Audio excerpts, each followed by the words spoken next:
Thomas Paine, Thomas Paine, Thomas Paine, Sam Adams, Sam Adams, Sam Adams, Benjamin Franklin, Benjamin Franklin, Benjamin Franklin. These men spoke up for what they thought was right. From their courage came such documents as the Declaration of Independence and the Constitution of the United States. From their willingness to speak what was sometimes unpopular but right, we enjoy such liberties as freedom of speech, the right to keep and bear arms, and freedom of religion. There are those who still wish to oppress our freedoms, and there are still patriots willing to stand up and defend life, liberty, and the pursuit of happiness. Men like Zeb Bell, who honor our founding fathers and what they stood for. It's now time for Zeb at the ranch, speaking up and defending your freedoms. Brought to you by Magic Valley Les Schwab Tire Centers and all of the other great advertisers on the program. And now, Zeb Bell. There are a lot of Ronald Reaganisms, and here is one of my favorites. The trouble with our liberal friends is not that they're ignorant, it's just that they know so much that isn't so. Good morning. Good morning. Here comes Kate Smith, and God bless America. Followed by a patriot. Call in with our Pledge of Allegiance. Let's start the day off right. Good morning.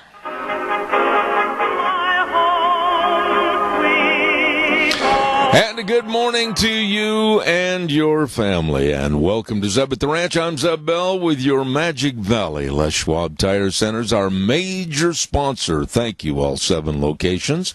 And, of course, some of our great advertisers, including Western Waste Services, always at your disposal. Call them 734-6969. And now let's go and have our Pledge of Allegiance. I pledge allegiance to the flag of the United States of America and to the republic for which it stands, one nation, under God, indivisible, with liberty and justice for all. Thank you, sir. I appreciate your call this morning. God bless you, and call back later. Thank you very much. And right now, without further ado, we're going to have our weather forecast brought to you by K&R Rental, 256 South, 600 west of Heyburn. Number to call, 678-3122. They get there early in the morning and open the doors at 7 o'clock to serve you with all the tools and equipment you need. And they've been in business since way back in 1979. All the experience, all the tools and equipment at K&R Rental. Right now, here's the weather. We're in a red flag warning in effect for today because we have some possible thunderstorms this afternoon and for tonight. Here's your weather forecast for Zeb at the Ranch. Partly to mostly cloudy skies is what we're looking at. Scattered rain showers and thunderstorms by this afternoon. Some of those storms could produce gusty winds. Other than that, looking at a high of 87, overnight low of 57 tomorrow. Everything's going to calm down, looking at sunny skies. High of 87 with an overnight low of 53. And as we head on into the Labor Day weekend, looks like mostly sunny skies. Highs are going to be in the upper 80s to low 90s. That is your weather for Zeb at the Ranch. There you go with our weather. Thank you. And right now, K&R Rental, our sponsor. And the number to call, 678-3122. Roger and the crew serving you, like I said, with all the tools and equipment you need. Everything from forklifts to lawnmowers at K&R Rental in Heyburn, 678-3122. We have a very, very interesting, I think, program this morning with a lot of various and interesting guests on topics that are going to be very pertinent in the news today. And Melanie Morgan's going to be on at 9:06 talking about firing IRS Commissioner Koskinen. 9:30, Liberty McCarter's going to be on talking about the mess, and it is, pitiful mess down in Texas. Kyle Olson's going to be on at 10:06 with EAGnews.org talking about new school year and some of the problems. And then live and direct, we have Kenny Stein, and he's with the Institute of Energy Research, and he's going to be calling in on the false, absolutely lies of Al Gore. So we've got a lot of things to cover here this morning. Our thanks go again to America's Diner. amazing Denny's restaurant at 611 North Overland in Burley and 291 Pole Line Road in Twin Falls. Wow. They serve breakfast around the clock, my favorite meal. And don't forget, you can online order at Denny's anytime, anywhere, anything. Just go to Dennys.com, hit the demand button, place your order. In 20 minutes, drive in, pick your order up, and you are a happy camper. All of this and more with great eating, super nice people at America's Diner, Denny's Restaurant, 611 North Overland in Burley, the home to Zeb's Lunch Bunch. I want to also say thank you before we start taking your calls this morning, and I want to say thank you to Ramsey Heating and Electric for all your heating, cooling, and electrical needs. Still warm, going to stay warm, still need that air conditioner, still need to have air filters put in to keep it running efficiently. They've got them, all of them, at Ramsey Heating and Electric, 2600 Overland Avenue in Burley. Number to call, 678-0459, where they provide warm winters and cool summers. Ramsey Heating and Electric, serving you. Did you see or did you hear the absolutely pathetic black woman from Black Lives Matter on television last night? This was one of the most despicable, and I was just so incensed listening to her advocate Black Lives Matter and advocating violence and advocating a total resistance.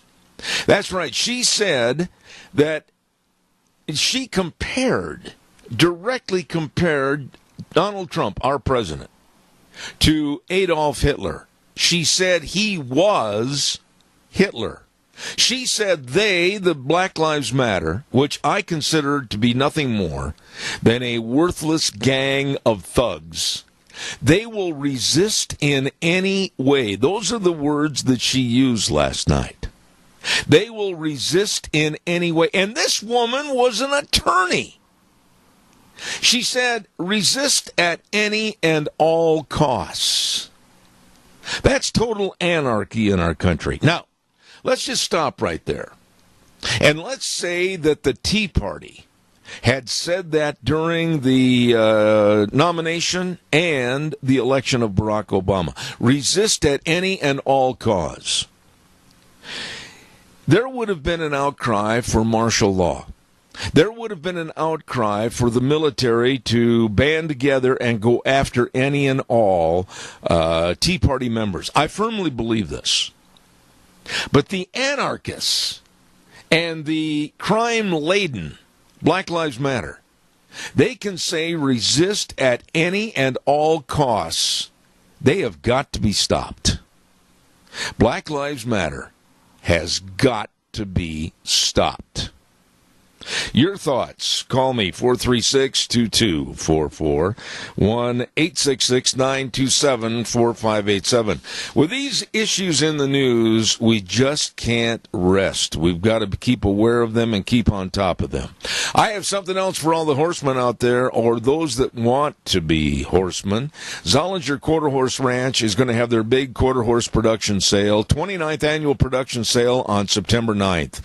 Saturday, September 9th. Preview at 10 in the morning, sale at 11, up at the ranch at 1994 South, 100 east of Oakley. I talked to Jerry last night. The catalogs are out, and let me tell you, that is a good-looking catalog, and in full color gives you all the description of the horses for sale. You don't want to miss this. The best doggone working horses bred with great minds, conformation, and color.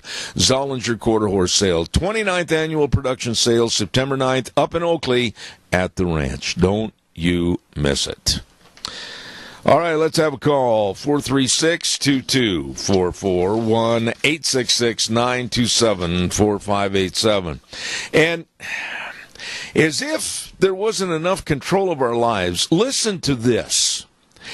I thought at first some of these stories that I was getting sent to, and also had some of the people call me on these, were almost a joke. Now they want to take more, they being the left, more control of our lives. Listen to this. I believe the movie, and I could be wrong, and I'll stand corrected on this, won over 8 Academy Awards.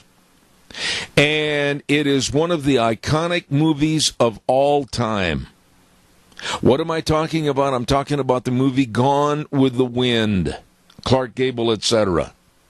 Now the loony left says this movie, Gone with the Wind, is racially insensitive and should be stopped as far as showing on any old-time movie networks. It should be stopped as far as any viewing in theaters, etc.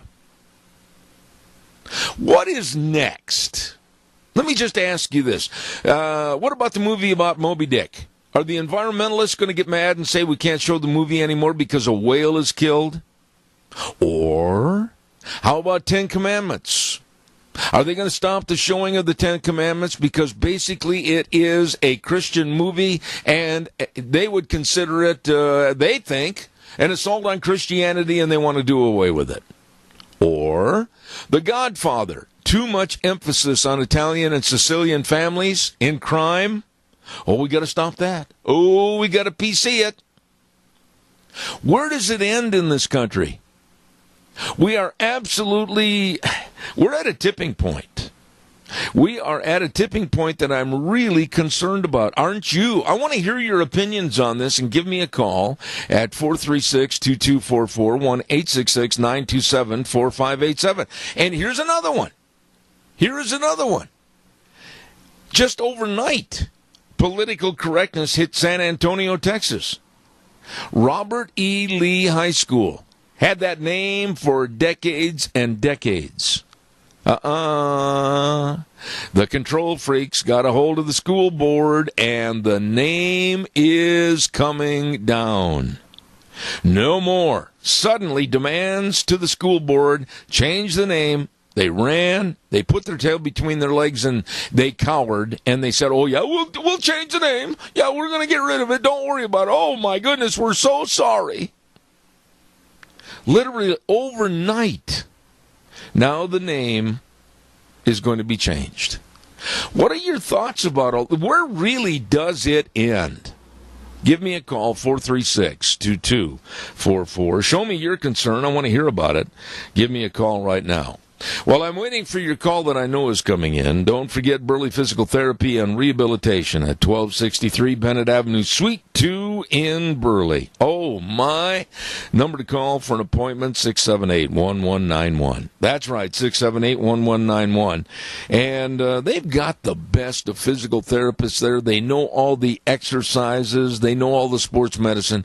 All you need, and they've got that absolutely the only one of its kind hydrotherapy pool in the area. You'll feel a lot better. You'll get back to being you. Burley Physical Therapy and Rehabilitation, 1263 Bennett Avenue, Suite 2 in Burley. Call for that appointment at 678-1191. Holy moly! Give me a call at 436-2244, 1-866-927-4587.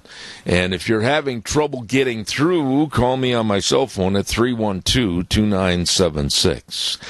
All right, come on, give me a call, 436-2244, 1-866-927-4587. Even the Maryland State Song. I do not have all the particulars on this. A good friend of mine from New York called me this morning at one of the think tanks, and they're getting some more information on this, but I understand that there is an outcry to stop the playing and singing of the Maryland State Song because it might have some sensitive racial overtones. So they might have to change the state song. I mean, you talk about control. Stop the movies. If this doesn't sound like Hitler's Germany, this is nuts. Stop the movie, Gone with the Wind. Stop the Maryland State Song. Change the name of the high school. It's offensive to some.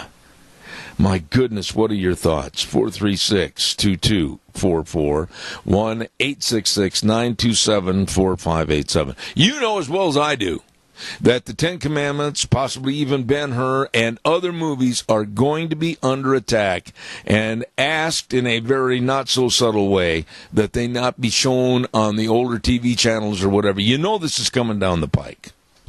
All right, calls welcome. Give me a jingle. While I am waiting for your call, I want to also say thank you to Autumn Haven Assisted Living Center at 924 Christian Way in Rupert. Number to call, 436-3200. Now, keep that number in mind and give them a call. Give them a call and stop over. See them. Check out the facilities for your loved one that might need a little bit of assistance every day. Well, they're there to serve you.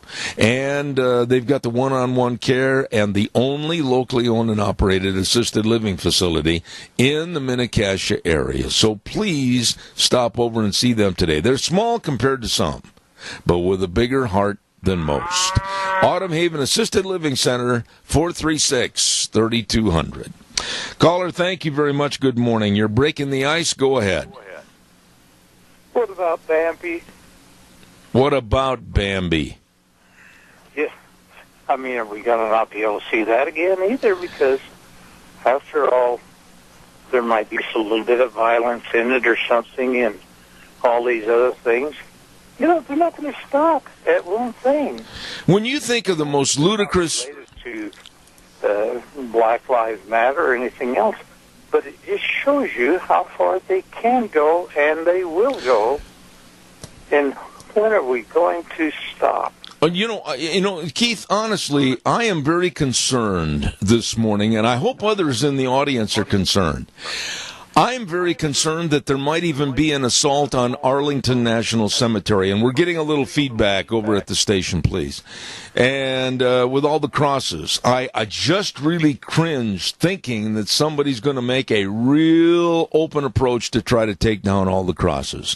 And when I think about Gone with the Wind, an iconic movie about the Civil War, now they want to stop that. They're changing names of high schools. They're changing names of various parks. They're changing names on various buildings. And Black Lives Matter says they're going to threaten anybody and they're going to resist at any and all costs. Is this not anarchy in America? It is, because these people, the so-called educated idiots, is what I call them, because they've used their education to destroy our system, like this, the gal you were talking about with Black Lives Matter. She thinks because she is educated and everything, that she knows what's best for everybody. Yeah. And I just don't go along with it. Well, none of us should. I mean, absolutely. Our heritage and our past and our history, it's not squeaky clean. We've made in this country, as every country in the world has made a lot of mistakes. We've made a lot of faux pas. We've dropped the ball on certain instances and occasions. But to all of a sudden take a huge eraser and say, oh, we can't talk about that. Ooh, we can't see that. Ooh, we can't read about that. Those are the countries that will repeat those same mistakes in the future. And our history is our history, and we all should be cognizant of it. You know, I see restoration coming. Oh, yeah. Oh, yeah. It's going to happen because the blacks are going to... They're going to be the first one to come forth with it. Oh, yeah. The Japanese people who were in these camps that we had, even though they had good care and everything, their farms were taken away from them and all these other things. If there's reparation, that's where it should be. Nah, I tell you what, I've got mixed emotions on that, and I'm going to probably create some enemies, but so what? What happened during World War II, Keith, I feel sorry for Roosevelt, because I'll guarantee you he was trying to protect the country in any way, shape, or form from an inland support group that might be here to attack the United States of America internally. And he did things that now, looking back, 2020 is great sight and great vision. I don't think it's fair to go back and tear apart history and demand reparation from anybody. Well, I understand that the Irish, people from Ireland, were brought here as slaves, too. What are we going to do about that? Yeah, I mean, the sky's the limit as to what's going to happen. We're going to have total anarchy. That's what Black Lives Matter and Antifa wants. And now there's talk about reparations to all the families, black families. You realize that coming here to America was absolutely a blessing for future generations, and I'm sick and tired of hearing about reparations. Yeah, did somebody give you that little ranch you got? Don't go there, Keith. Nobody gave me anything. And that's these people here, even though their ancestors suffered anarchy. Now, I'll tell you what, I belong to the LDS Church, and they were, oh my goodness, they were criticized so badly in the early days of the church. There's no reparation. We're not asking for any reparation there. Yeah. It's just part of history. I got to run and do a commercial and then take some more calls. Keith, thank you very much for your call. Always a good comment. Thank you. Thank you. You bet. Bye-bye. Let's not forget our friends with Sophie's Chatterbox. Really, when it get right down to it, are you responsible? Do you feel that you need to reach in your billfold or write out a check on your tax forms to pay somebody from 200 years plus ago for reparations? Oh, those poor people, we've got to make it right. How are you going to make it right? I had nothing to do with it. My parents had nothing to do with it. My grandparents had nothing to do with it. So how do you today all of a sudden say, you pay? You pay! What happened in the past happened in the past. I am 10 times more concerned about today looking into the future. And I'm certainly not going to reach into my billfold or my checkbook and pay anyone. Your thoughts, give me a call. Sophie's Chatterbox right there on the square in Rupert, 530 E Street. Right there on the square, the best of a restaurant, the best of course, a bakery. Wow. I mean, cookies, pies, maple bars, everything. Cookies, and we give away cookies, of course, every Monday from Sophie's Chatterbox, 530 E Street in Rupert. What a great place to eat. While I'm waiting for your call to come in, I also want to remind you about our friends at Berry Equipment and Rental. Oh, my. Sales, service, and parts. 3 locations, in case you're not aware of it. South Lincoln and Jerome, and Addison Avenue West in Twin Falls, and 159 West Highway 30 in Burley. They do have all the equipment to get the job done right, and they've got all the Bobcat excavators, new and used, all shapes and sizes. Oh, you don't know how to run one? Well, I don't either. But I need one, so I'm going in there, and then I'm going to practice out in their sandbox. Yeah, buddy. And they've got all the equipment rentals. They've got all the retail equipment sales. Yes, Berry Equipment and Rental. Jerome, Twin Falls, and 159 West Highway 30 in Burley. You stop in and see those good folks today. How about it if all of a sudden you had a notice for your taxes that you needed to pay, let's just say an extra $100. Let's start it off at $100. Extra $100 for reparations. Are you going to pay it? Or are you going to revolt and resist like I would? Because I don't think that's fair. I don't think it's equitable. I don't think it's at all feasible. And for some of these people connected to Black Lives Matter and other groups to start thinking again, this happened years ago, and it's happened as much as when Obama took office, and now it's happening again. Oh, poor us. Why, my great-great-great-grandfather, he suffered, and so you have to pay reparations to my family. You talk about a Ponzi scheme. Give me a call, 436-2244, 1-866-927-4587. I'd like to hear what you have to say about this. While I'm waiting for your call, I also want to remind you, I got to get this in quickly. My dear friend George Mass, second annual Patriotic Car Show and Swap Meet. It's going to be September 9th at 10 to 4 p.m. at the Rue. I got to try that one again.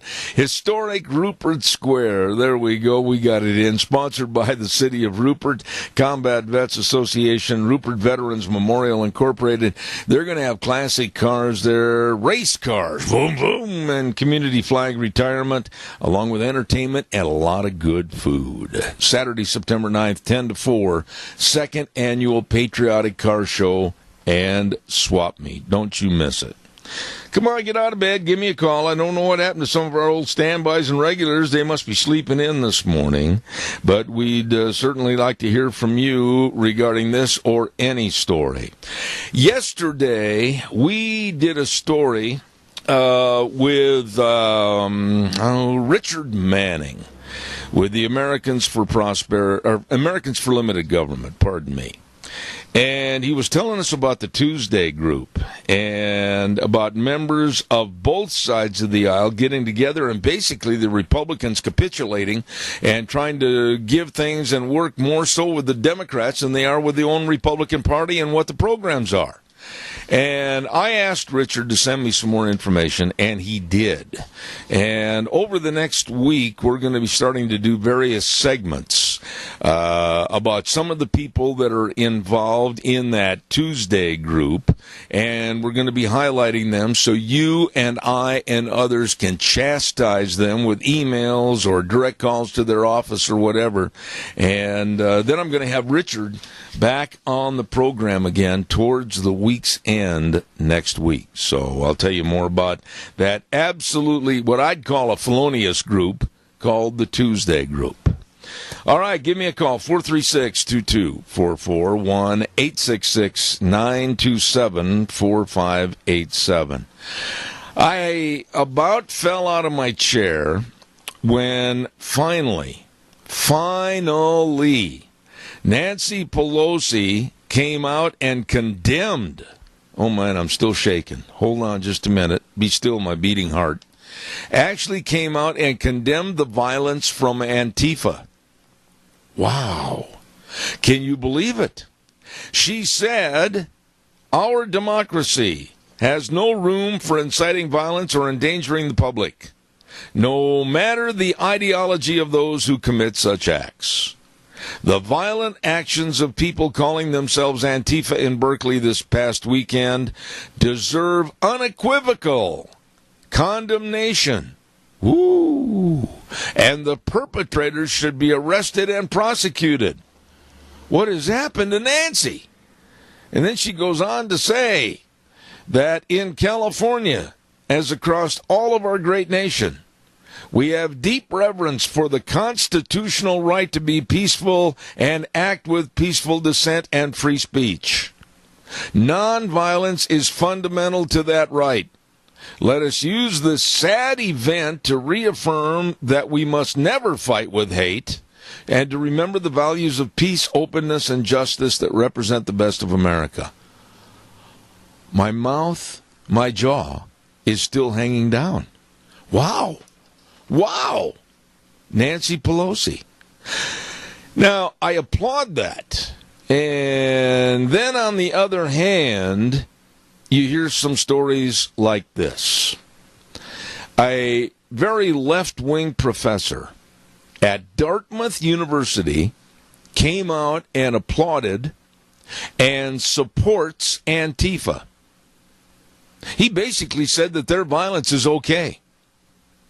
And the rest of the school administration at Dartmouth University, one of the big Ivy League schools, and the president, they're appalled that this guy would come out and say it. However, some of the other professors and teachers have joined in accord with this goofy, nutty professor.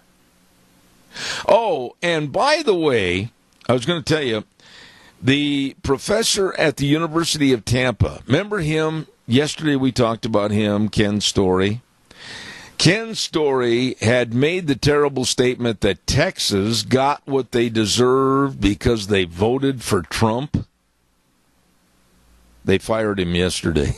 I love this story. They fired him. He got the old pink slip and he's looking for a job right now. Ken Story, former professor at the University of Tampa, got the axe because of his stupid, inane remarks yesterday. So we'll see what happens. Calls welcome, 436-2244, 1-866-927-4587. Don't forget, on Thursdays tomorrow, at 9:15, we're going to have the Denny's Football Grand Slam Breakfast Giveaway. If you can answer a trivia question and you're the winner, then by golly, we will give you a Grand Slam, make it yourself, Grand Slam breakfast at Denny's America's Diner, 611 Overland and Burley. Don't forget that. That's tomorrow at 9:15. Thank you very much, Denny's Restaurant. Getting in the football mode, and we appreciate it. Right now, man, I'll tell you what, let me check over at the station. What's wrong? Anything wrong with the phone lines this morning? What's going on over there? Oh, no, sir, you got one. All right, let's take this next call. My goodness sakes, nothing more lonesome than staring at my 4 very crowded walls in this office that need to be cleaned up. Anyway, good morning. You're on the air. Hello? Good morning. Yes, good morning. Boy, I can barely hear you. Well, you just go right ahead. We can hear you fine. Go ahead. Now I can hear you better. Okay. But anyway, Zeb, it's incredible. I submitted a letter to the editor, and the editor made me rewrite it not once but twice because I pointed out that there was violence on both sides. See, that wasn't politically correct.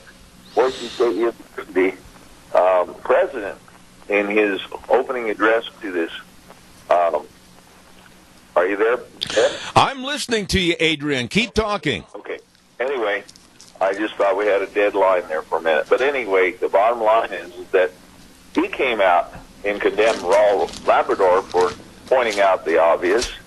And now, of course, the Washington Post and New York Times are backpedaling on the back pages and saying, well, I guess we were wrong, instead of coming out and pointing out that they had misjudged, and they realized, if you just looked at the tapes, you and I knew that there would have been no violence if at Charlottesville, the left radicals, mostly probably paid by George Soros, hadn't showed up. Yeah. It would have been a peaceful rally. Yeah. And some page says, well, anytime the white supremacists and neo-Nazis would want to rally, it could never be peaceful. These prejudgments by these liberal left just keep going on and on. But, as far as California is concerned, good grief. They call it the Grand Ole Estate. I've got a lot of friends out there, but the leadership is basically the Grand Ole Estate is fruit, nuts, and flakes. And that's what runs the state, and I don't know what your comment is, but for anybody from California, I think it was Barbara Boxer said, well, they didn't want to repair the Orville Dam spillway because it would never, we were in a situation that it would never fill again. Well, hold on a second. Let me jump in here for a minute, Adrian. I want to revert back to something you said earlier in our conversation regarding a letter to the Times News and editor Matt Christensen. I want you to tell me why, under what premise or circumstances, did he tell you that you had to rewrite a certain phrase, and what was that certain phrase? Well, the phrase is that there was violence caused by both sides, and that wasn't politically correct. He says, I won't accept that. I won't print the letter. Why? Why? I took it out completely. You saw the letter in the paper come out Sunday, and it wasn't there. And I had to rewrite it again because he wouldn't accept the fact that the 5 pillars of Islam was being taught in U.S. public schools. And, of course, it is. In those communities where the Muslims have already taken over, Sharia law is basically in effect, and Sharia Law Act for America has pointed this out. So I had to rewrite the rewrite, and finally it got published. I turned it in last Monday, and it was finally published on Sunday. All right, now wait a minute. Stop. Give me a break. And, they get this stuff, and they really realize that they're in control. There is no... I questioned him. I said, do you really believe in the freedom of the press? And they don't. You know, it's their way or the highway, but they've been caught, again, in a lie. And it goes on. And then the editorial Sunday, you probably made your blood boil. It says, we don't print fake news. Yeah. I laughed when I saw that. And then I opened up the paper to the editorials from Bloomberg and Washington Post, and they were just full of innuendos, half-truths, and lies. Let me jump in a little bit, Adrian. Hold on, Adrian, stop. Don't ramble on. Please give me a break here. I want to talk to you. Number one, talking about the violence on both sides. Well, now that is absolutely a fact. There should be a condemnation of the neo-Nazis, and there should be a direct confrontation and a condemnation of Antifa and Black Lives Matter. Your statement there was 100% correct, and it is a fact. Number two, when you start talking about various issues with Islam and Sharia law, there is a big push to teach it in various schools. So now, why was Christensen against and opposed to what was really stated as a fact? I do not understand that. Well, that's what I sent him quite a dissertation outside the letter to the editor. At the same time, I sent the second redraft in, and just basically said, these are the facts. This is my opinion. I thought we had these are letters to the editor. Yeah. And what they're doing is they're editorializing the letters to the editor. Yes. And I'm not the only one that this is happening. That's right. Because I got a friend that the same thing Yep. happened. They made him rewrite. So if it's not what they agree with, it's not their politically correct agenda, then they refuse to publish that letter to the editor. And I've got actually more than one friend. One of them wrote a factual letter about Islam. They never did print it. No, I understand the dilemma here. I understand the problem, and I understand the op-ed page, and I understand Matt Christensen, and I understand why I have some animus against the Times News, and you do. And I think we're going to keep bringing it out. And I know that you write letters. I know that you voice your opinion. I respect that. But I do not respect the fact that your letter contained the truths. Your letter contained the facts, and somebody is telling you that you have to rewrite your letter and basically hide and shelter the facts, and that's what's wrong with America today. Oh, absolutely. It's the liberal left way or the highway. Now we have coming here. I'm not going to change the subject totally because this is really important. I mean, we got former Supreme Court Justice Jim Jones. Yeah. Maybe you saw it in the paper this morning. Going to come to the CSI on the 12th of September. I'm going to speak on why we should accept all these, welcome the refugees and immigrants. Right. And a responsibility to take care. He's obviously, and other things he has said, is totally clueless about the danger of Islam, the theocracy of Islam, and so he's just playing along with politically correct, but it's going to be on the 12th of September at CSI. I am not going to give, wait a minute, Adrian, please. I am not going to give any credence to Jim Jones. I am not going to give any credence to his former titles, and I'm certainly not going to give any credence to his speech. And the reason is I find that side very arrogant. I find that side very ignorant as to caring and understanding other people's feelings. So I'm not going to give it any advertisement on my program. Well, those of us that have testified before the CSI Board of Trustees, not once but twice, I mean, it's like talking to a brick wall. I mean, they absolutely got their mind made up. This is a big gold mine for them, I guess. And the facts, they're not interested in the facts. Yeah, I got to do a weather forecast, Adrian. What's going on in the world? They're interested in being politically correct. I've got to get a weather forecast in here, but I absolutely agree with you. And we're going to have more on that subject coming up next week on a special segment. Thank you, Adrian. God bless. Got to run. You bet. Thank you. Everybody get involved. Get hold of those representatives. Get out of the UN.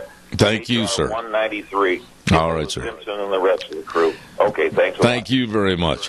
Hey, it's time for the weather. We've got to get that in real quick. And, of course, the weather brought to you by Mount Harrison Audiology and Hearing Aids. The number to call, 312-0957. Yes, they're located right across from the Minidoka Hospital Emergency Room, and they are the only locally owned and operated independent hearing healthcare practice in southern Idaho. Got to get that in there. And the lovely Dr. Christine Pickup. This lady knows so much about sound, and she knows so much about hearing. You don't want to pass up an opportunity. Call for a hearing screening today, 312-0957. Right now, here's the weather. We're in a red flag warning in effect for today because we have some possible thunderstorms this afternoon and for tonight. Here's your weather forecast for Zev at the Ranch. Partly to mostly cloudy skies is what we're looking at. Scattered rain showers and thunderstorms by this afternoon. Some of those storms could produce gusty winds. Other than that, looking at a high of 87, overnight low of 57 tomorrow. Everything's going to calm down. Looking at sunny skies, high of 87 with an overnight low of 53. And as we head on into the Labor Day weekend, looks like mostly sunny skies. Highs are going to be in the upper 80s to low 90s. That is your weather for Zev at the Ranch. And we thank the weather. Not too bad. As a matter of fact, I don't mind a little bit of cloud cover, possibly a little shower or so. And the weather brought to you by Mount Harrison Audiology and Hearing Aids. Yes, the great business, Mount Harrison Audiology and Hearing Aids, committed to serving each and every patient. And hearing healthcare should include the tools and techniques that enhance communication for you and your loved ones. And this doctor, Christine Pickup, knows all about audio and hearing aids and everything else. Give her a call for an appointment. 312-0957, Mount Harrison Audiology and Hearing Aids. Calls are welcome and appreciated. 436-2244, 1-866-927-4587.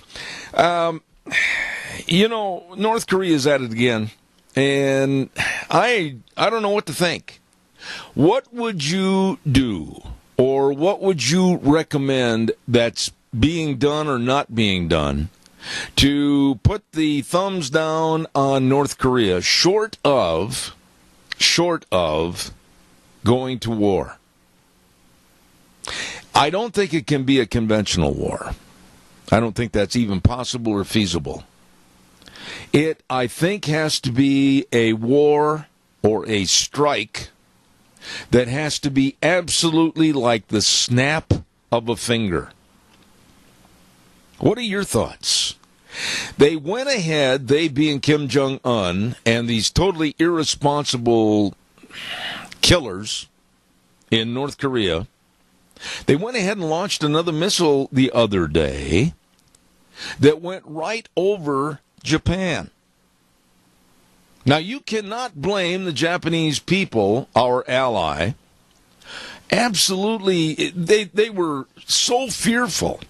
They were so absolutely consumed with, oh my goodness, what's going on? And all their text messages and their calls and everything. What's happening? What's happening? Should we take shelter? Are we under attack? They didn't know. And now is North Korea going to pull the same insanity again with another warning that, hey, we don't like the world, we don't like the United States, we're going to show them that we're the powerhouse, we're going to maybe throw another missile at Guam. Here's another threat at Guam. What do you do? How long do you take this from a very unstable government over in North Korea? Now, President Trump has said that all options are on the table. What options?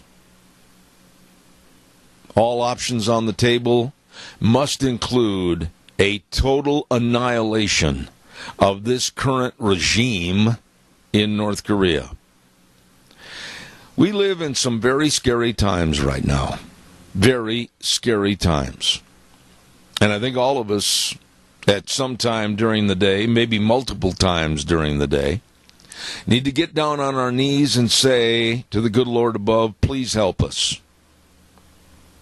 The world is in dire straits. For those that want to just kind of draw a little circle of security around them and go, oh no, everything's fine, I'm just doing fine, I'm going to go to the grocery store, I'm going to get some ice cream, oh my, life is beautiful, get your head out of the sand and understand that we need to take movement and forces in a pro-United States fashion to protect you and I and everybody else.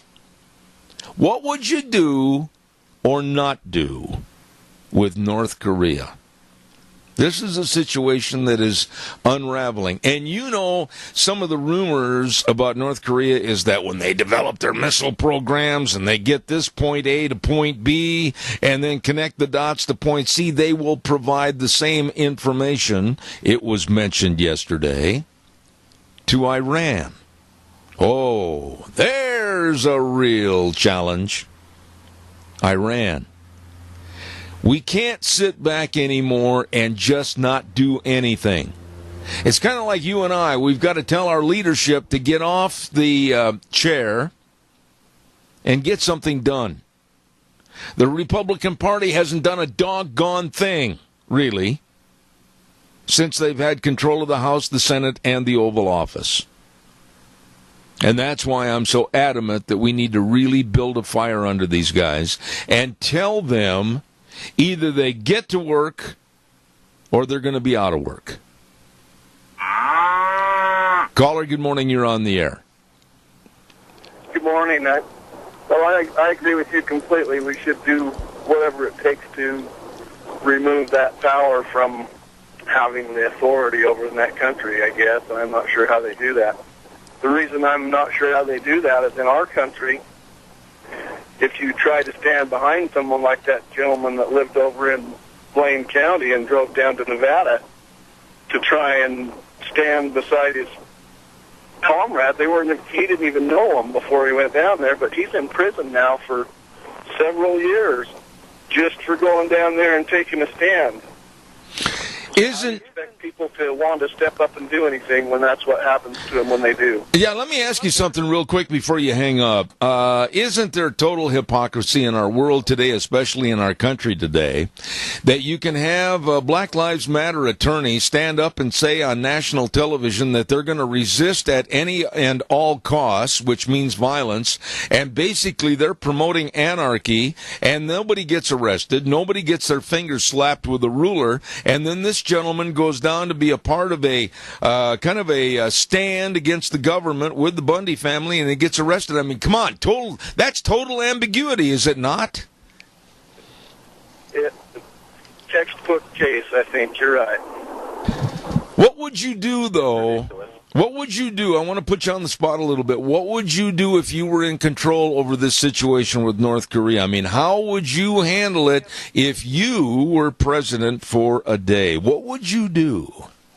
Oh, I'd send in SEAL Team 6, and you guys wouldn't even know that happened for a few days. I like your thinking. Sir, thank you for your call. God bless you. Thank you so much. I appreciate it. You know, and I think that might be the answer, is a very concentrated, under-the-radar movement to all of a sudden give Kim Jong-un a very bad day. Calls are welcome, 436-2244, 1-866-927-4587. Don't forget, get where you're going this summer, and then turn around and come home safely on all the great tires for your vehicles from your Magic Valley Les Schwab Tire Centers. Oh, my! All the pickup SUV car tires, trailer tires of all the different trailer types. I mean, they've got the tread designs. They've got all the sizes. They've got the experience in tireology that absolutely they know what would best befit your driving needs. You stop in at any one of the 7 locations, they can help you. Also with the best in brake service and front end alignments and shocks and struts and batteries. But above all, service. They really, really care. Stop in and see Lane and Rupert, Dave on Blue Lakes and Twin, Mike and Buell, Mike and Jerome, the Twist family in Paul, Daniel on Poline in Twin Falls, and Randy on Overland in Burley. The best. Your Magic Valley Les Schwab Tire Center. Stop in and see them today. Coming up next hour, we've got Melanie Morgan. I do not believe I went through some of the archives, some of my old books, and I don't believe I've ever had this lady on before. Looking forward to talking to her next hour, Melanie Morgan. And then at 9:30, we've got Liberty McCarter coming on. Kyle Olson talking about the new education season and what's going on right or wrong with our education in this country. And then at 10:32, Kenny Stein with the Institute for Energy Research has a great piece about the absolute lies of Al Gore and his global warming and/or / climate change. So all of that coming up for the rest of the hour. Stay tuned. Right now we're going to head for CBS News, and we'll be back in about 7 minutes.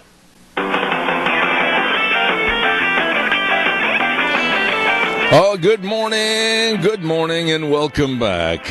Hour number 2, Zeb at the Ranch on a Wednesday already. Wow, what happened to summer? August 30th. And we say a big thank you to our major sponsor, your Magic Valley Les Schwab Tire Centers, all 7 locations serving you. And, of course, our great friends, advertisers, Western Waste Services. From the canyons of the Snake River and all across southern Idaho,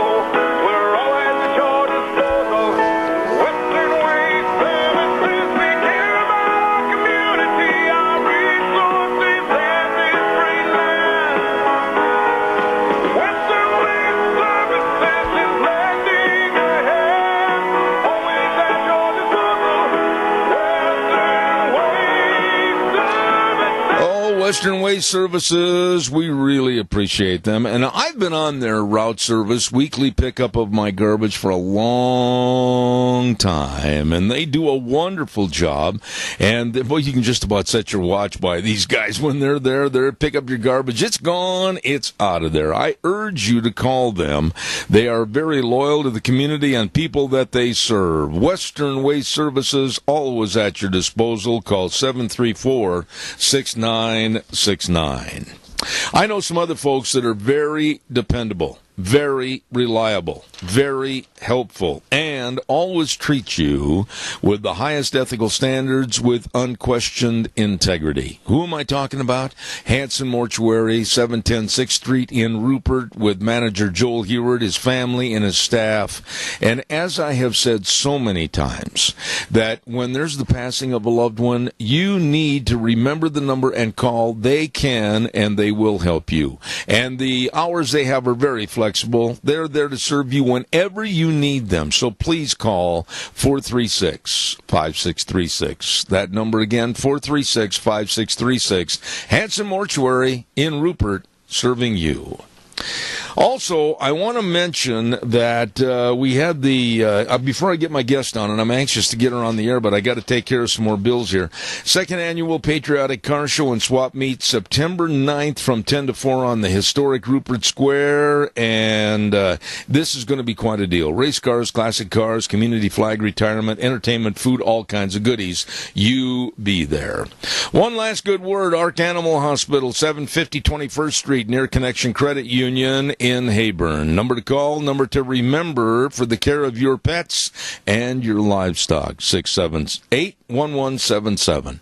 And it's a mixed animal practice, meaning big or small. They do love them all and take care of them all. Dr. Bill and the rest of the crew, please remember to give them a call, 678-1177, because they do have warm hearts for cold noses. Ark Animal Hospital, serving you. Right now, let's go to a lady that I don't think has been on my program before, but let's welcome her. She's a national spokeswoman for MediaEqualizer.com, and we say good morning to Melanie Morgan. Good morning. How are you? I'm great. Thanks so much for having me on your show. I feel like a newbie here, Jeff. Well, it's my treat to have you on the program, Melanie, but before I do anything any further, I want to find out a little bit more about you. Tell me a little bit about what you do, who you represent, and et cetera. Go ahead. Well, I am actually one of the co-founders of a new organization called Media Equality Project, which sprang to life 4 months ago when my friend Sean Hannity was under attack by Media Matters for America. a left-wing organization funded by George Soros. They launched a boycott against his advertisers because it's not good enough to have an argument with a conservative. You have to destroy them personally and professionally and strip them of their livelihood. So, unbeknownst to Sean, I formed this organization and started fighting back. I launched something called Operation Fight Fire with Fire, and that's exactly what we did. We went after the same people that have been doing this to Sean. We went to Sean Hannity's advertisers, thanked them for staying put, and then went to the ones who peeled away and asked them to come back and threatened to boycott them, frankly, if they didn't. So it was terribly effective. We have 108,000 people at our Facebook group called Stop the Scalpings.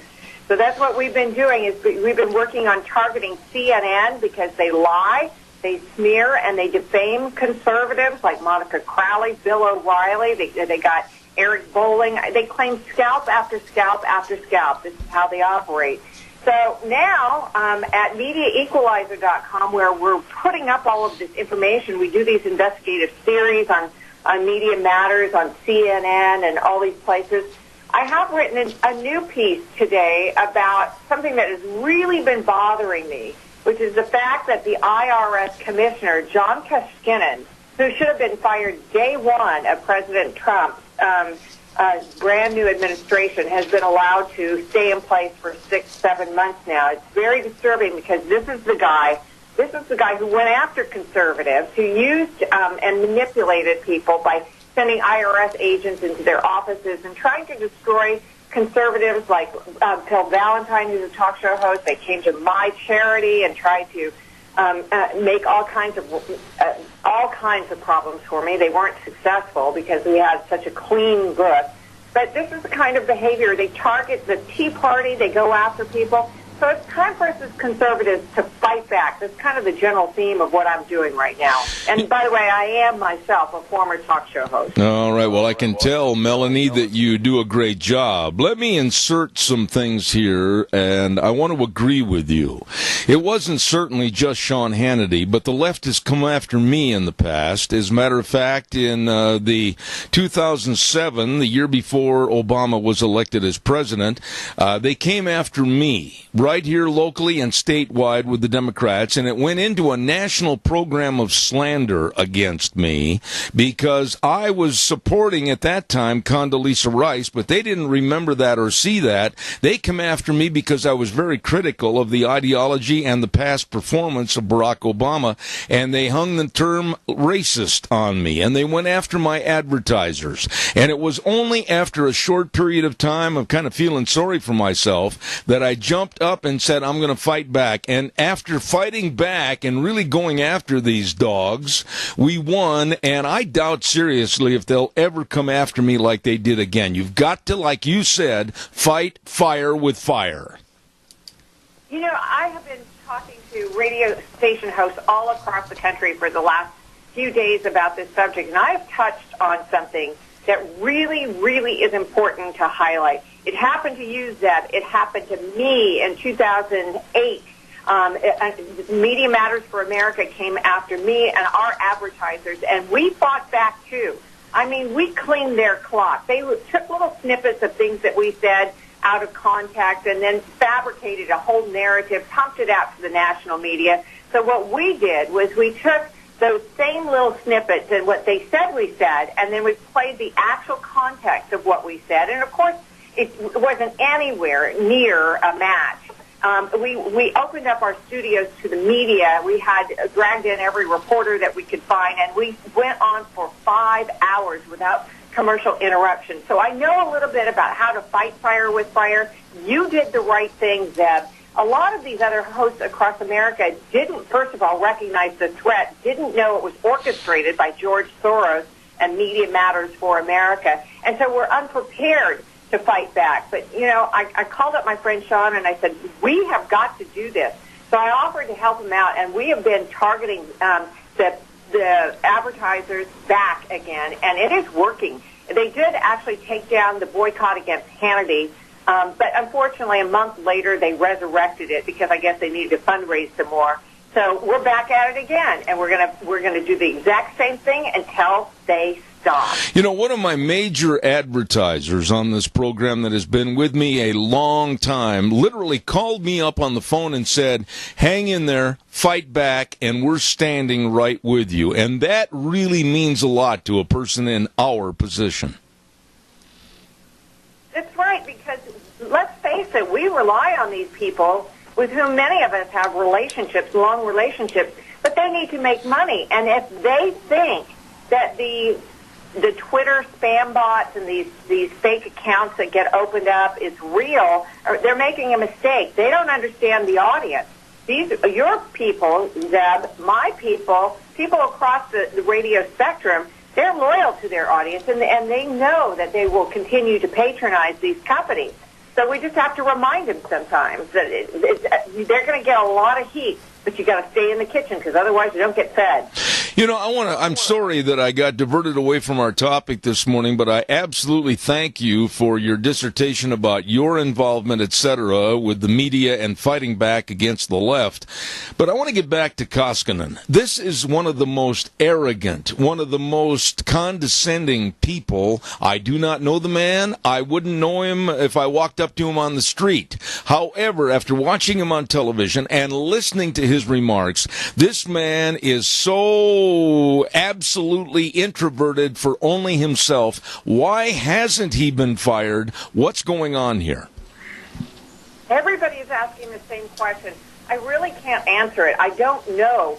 I thought maybe at first, because he's the head of such a powerful agency, that maybe there's something to this whole thing about taxes and tax returns from the president. And then I thought, no, I know the man's character. President Trump is unafraid. He has withstood so much that's been slung at him. It really doesn't matter, because I don't care what's on his tax returns. People will stay with him because we know that they would release returns if they thought there was political gain. So that's not it. I just think that what we have to do is keep our eye on the bigger picture here, which is that the Inspector General for the Tax Administration has sort of rifled the papers on the desk of Koskinen. And what did he find out? He found out that this corrupt man, this criminal, has actually been hiring back 212 of the fired IRS employees. They got the sack for some of the previous offenses that include stuff like, evading taxes, IRS agents who refused to pay taxes, who got away with it, who were stealing from the IRS, and who were deep diving into IRS computers to look up their ex-wife or their ex-husband or their girlfriend or their boyfriend and use that personal information for gain. Those are the people that he's hired back, and it's continuing to go on this day. I mean, really, John Koskinen needs to be in jail. He doesn't need to be fired. He needs to be incarcerated. Let me ask you this, Melanie, how would you suggest that today, with all the scrutiny into our personal affairs, and basically everything you do, everything I do is known because of social media, what would we do? How do we go about an approach to clean up the IRS Act? Because everybody cringes when they hear the letters, IRS. What can we do to put them on the straight and narrow and hold them accountable? Or is that an impossibility? I think that what we have to do is start at the top, and it is President Trump's responsibility to drain the swamp. The alligators are snapping, and, if they don't get fed, they are going to come after all of Trump's people. They're going to leak information about him. They're going to try and destroy and undermine his administration. That's why I'm so vocal about this, and I'm spending this entire week just talking about nothing about this subject, because it's imperative for Mr. Trump, our president, to be able to succeed with his agenda. He can't even begin to discuss tax reform until there is a massive clean-out of the bureaucracy at the IRS, starting with Koskinen, working all the way down to the bureaucrats in the IRS offices across every state in the United States. Get rid of them. Just fire all of them and start over again, because we've got some important business ahead. Tax reform is critical to keep this economy and the rebound that's going on under Trump going. And I think the president understands that. I just want to remind him that this is a subject that will generate an applause line that will be heard like a rolling wave across America. If he does this, If he fires him, the country can breathe a sigh of relief. What we have to do is contact our senators and our congressmen and demand that we fire the head of the IRS. There's a petition at change.org. Fire the head of the IRS. This is really an important thing that's going to affect us at all kinds of levels, Deb. You mentioned earlier that they have been rehiring former employees with conduct and performance issues, and I guess the obvious question is, why? I mean, are there not other people that would like to have a state of employment with the IRS? Are there not other people that are higher qualified? Why are they rehiring basically the thugs? The thugs and the criminals. Because probably he thinks, Mr. Koskinen thinks that those people will be able to better protect him. You know, this is a guy who has such hubris, such arrogance, that he said that if President Trump did fire him, this was right after the inauguration, that he would just go get another job in the administration. First of all, the guy is 78 years old.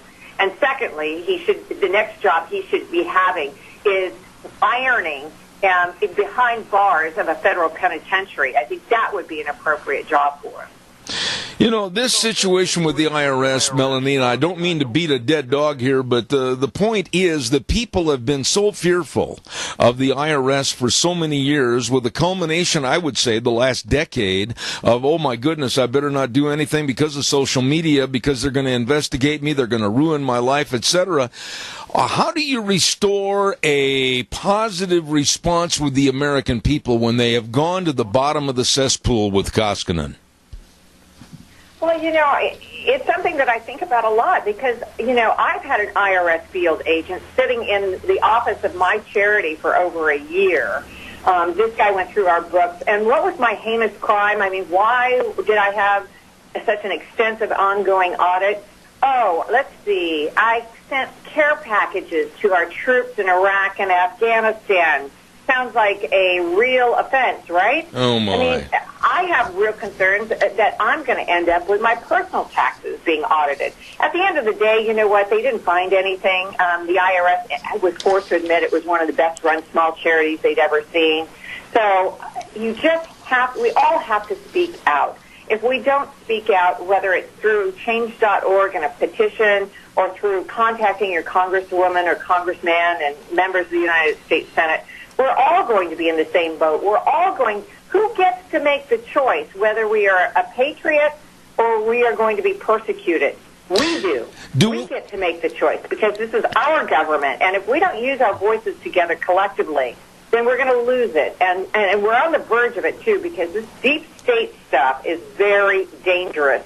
And we've got to get this government back, wrestle it out of the hands of people of the left who have had it for these last 8 years.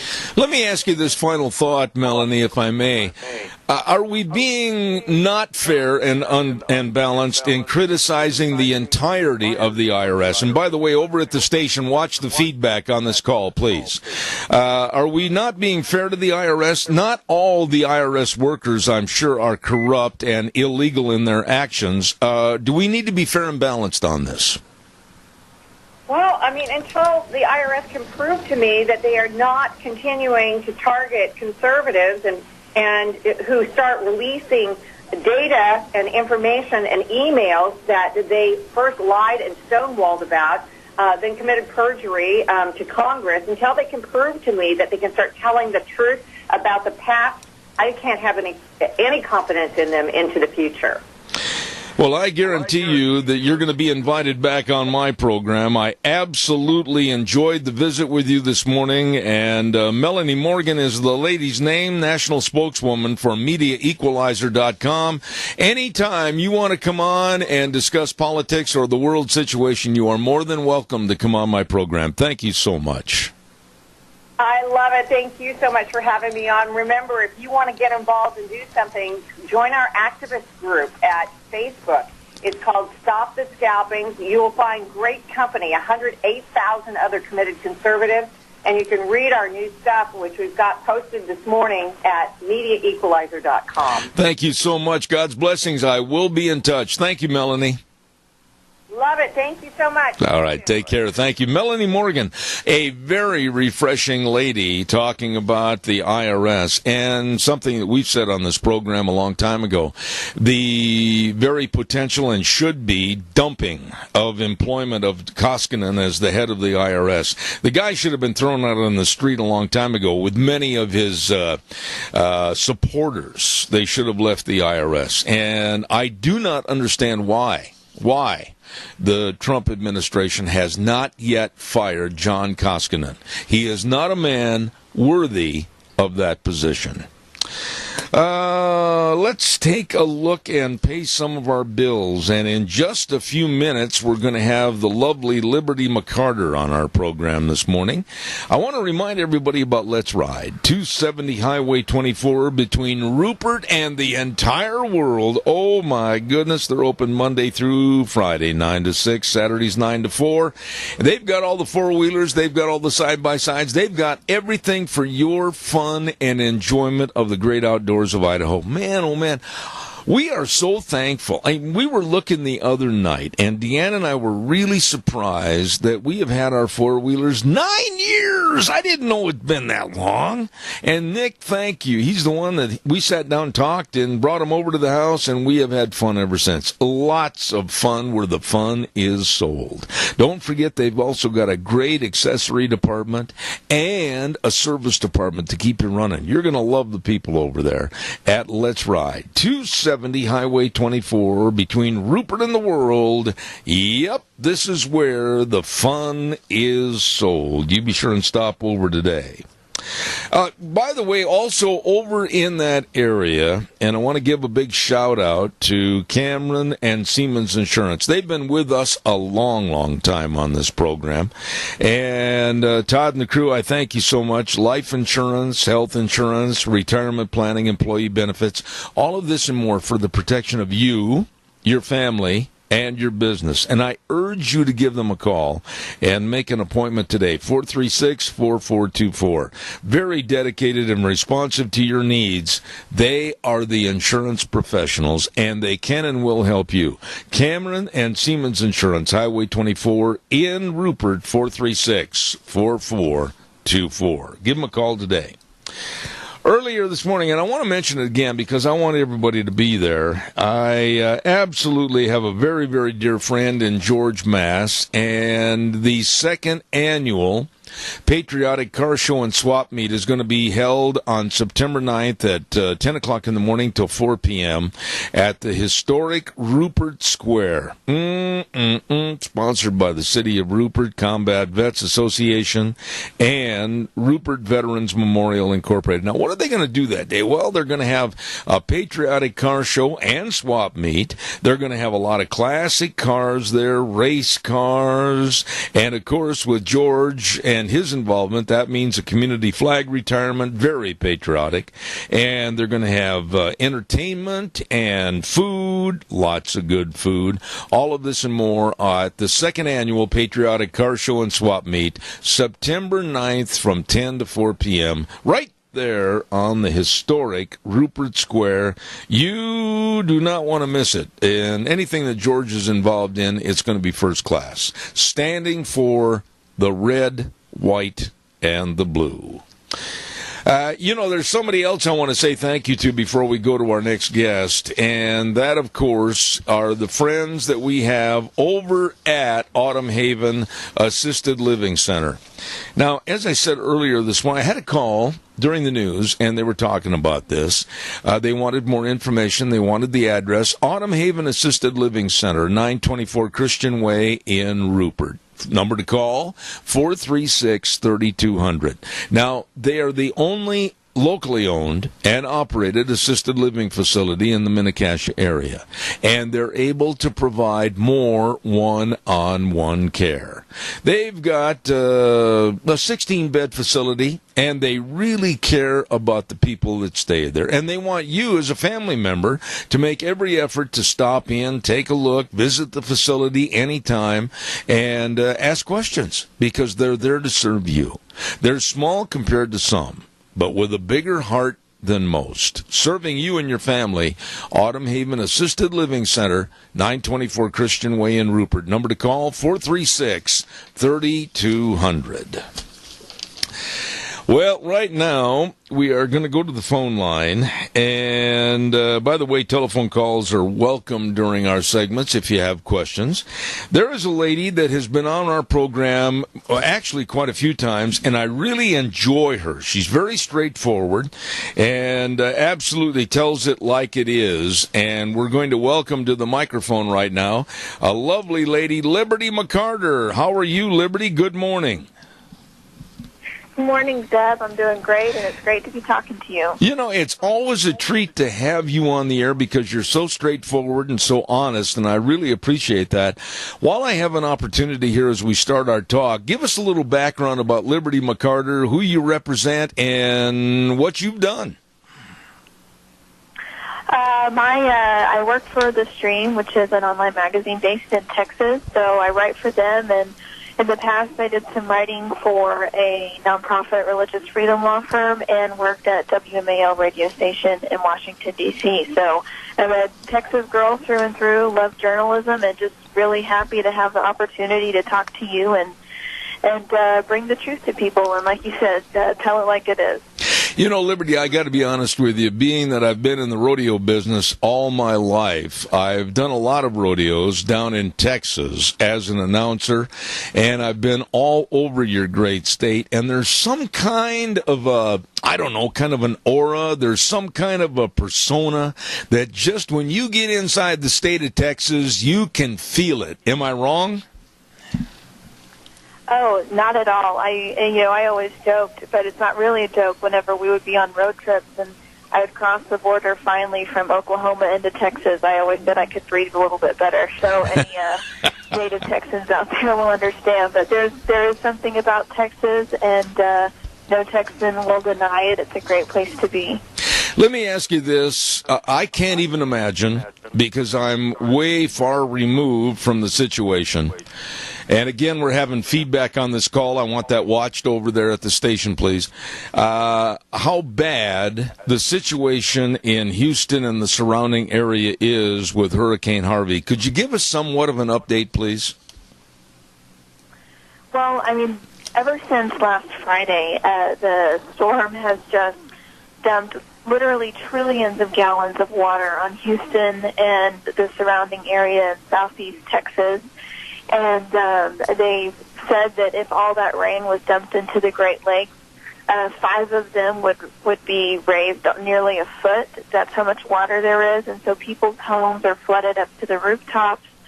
People are still getting flooded and stranded and having to be evacuated. And there's thousands of people that have been displaced and are seeking shelter. And there's people from all around the state, all around the nation, pulling together and going down there to help rescue people. So it's the largest tropical storm in the continental U.S. in history, and just thanks to records that were recently broken from the rainfall. So this is a catastrophic event in every sense of the term. You know, I've got to tell you, and I'm not ashamed to admit it, that I started almost to cry the other night when I was sitting watching the news and they showed pictures, still pictures of nursing home residents sitting in their chairs, chest deep in water, and one lady was knitting as if that would be the final act that she may have on this earth. Liberty, I got to tell you, that was just heart-rendering. It is, and there are so many images like that coming out of, people in nursing homes, mothers with babies, and they're clinging on for dear life. They're, people who can't get to higher ground or can't get out, like those residents in the nursing home. That just kind of shows you the Texas spirit of resilience, just saying, okay, come what may, and hope that the help arrives in time. And fortunately, thanks to wonderful first responders and so many volunteers from, like I said, all around the state and even the nation, thousands of people are being rescued. But I think that picture a lot of people have probably seen kind of epitomizes the situation down there right now. Liberty, what about the absolute damage and the people that are going to be left homeless, people that are going to be left without jobs, people that are going to be left without vehicles, people that aren't going to have any food or shelter? I can't imagine what needs to be done, and how do you approach this problem? Well, right now, it's still very much a rescue effort as far as just getting people that are stranded, getting them into shelters. Now there's even other shelters in Texas where people had been evacuated to that are flooding.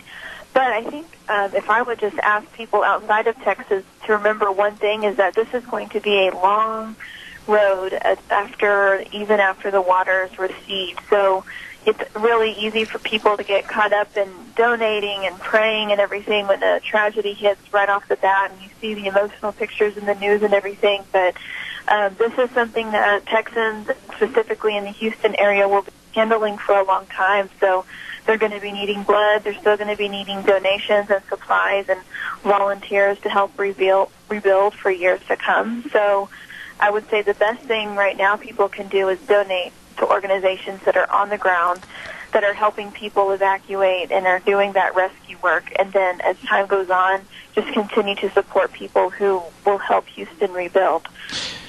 Melanie, I don't want to sound negative when I say this, but it is a fact of life that some groups, some people, some organizations are not all they appear to be. How does a person discern and decide what is reputable and what isn't when making donations? Well, first of all, I will just say that the governor of Texas, Greg Abbott, has encouraged people to donate to the Red Cross. So that's a safe organization. Others like Salvation Army, Samaritan's Purse, big names that people know. If you have heard of them for years and years and years, it's probably okay. Check on Charity Navigator. It's a website that ranks different charities and to see if they're legitimate. Also, if people are interested, at stream.org, there's a banner where our parent organization, Life Outreach International, is raising money for a Harvey Relief Fund. So obviously the Stream, reputable place to give. There are several links on there as well that people can go to that are vetted organizations that are helping. Let me ask you this. We had a report, and I had a person on my program the other day, and they were talking about the bad side of this issue, and they had reports of, I believe it was the Cajun Navy that has donated the use of their boats, and these people have donated their time trying to go get people off of rooftops and off of car tops, etc. And there was an insidious, negative, very lethal group of looters, etc., that were trying to turn them back and steal their boats. How bad is the crime in that area right now? Well, I know that they recently implemented a curfew in Houston to try to clamp down on looting, and I'm not an expert, but I assume that you'll probably see more of it as the waters go down, because up to now, a lot of the effort has just been rescuing people, surviving. I mean, like you said, people are stuck on cars and rooftops, clinging on. I mean, there's a man that was clinging on to a road sign in 8 feet of water for hours before the police rescued him. So that's kind of been the situation. But as the waters recede, and then before people come back home, and it's kind of, there's more mobility, I think you might see a rise in crime, which is why they've gone ahead and put the curfew in place. Isn't it a shame that in any society, not just ours, people try to take advantage and try to take wealth of someone else in a time of absolute loss? It just sickens me, and I don't think the people are punished severely enough for the looting and what they try to do. Your thoughts? Yeah, I mean, I think there are those who will sweep in and try to take advantage of any tragedy, and it's heartbreaking. And I mean, these people that are in the Houston area and in South Texas, they've already lost everything. So to try to take advantage of people like that right now is sickening. So I would just say pray for the people in Houston, for the people who are being evacuated or being rescued, and pray for the first responders and volunteers down there that are helping, just because that's what they need right now. And it is a vulnerable time for sure. I was talking to a gentleman the other day, day before yesterday, and he's a good friend of mine, lives down in the Austin area, and he was telling me about all the other dangers that are there in this flood, including what's in the water. He said that the snakes and everything else is just absolutely a fearful thing to be in the water. How bad is it? Yeah, I've been talking about this too. I don't think people maybe think about it, but snakes, water moccasins, if anyone is familiar with those, poisonous water snakes, alligators, there's all these floods are just bringing them alligators up into people's yards. There's videos of that. There are colonies of fire ants, and like millions of them. And those are very dangerous as well. I don't know if people have ever encountered them, they know it's not just a little ant bite. Fire ants are bad enough on their own, especially when they're floating through the water and you can't get away from them. So there's a lot of dangers in the water, and just thinking about, the people and the wildlife and the pets that are trapped in that. It's very tricky, very dangerous. So there's all these little problems that the people don't really think about, but that the South Texans are dealing with right now.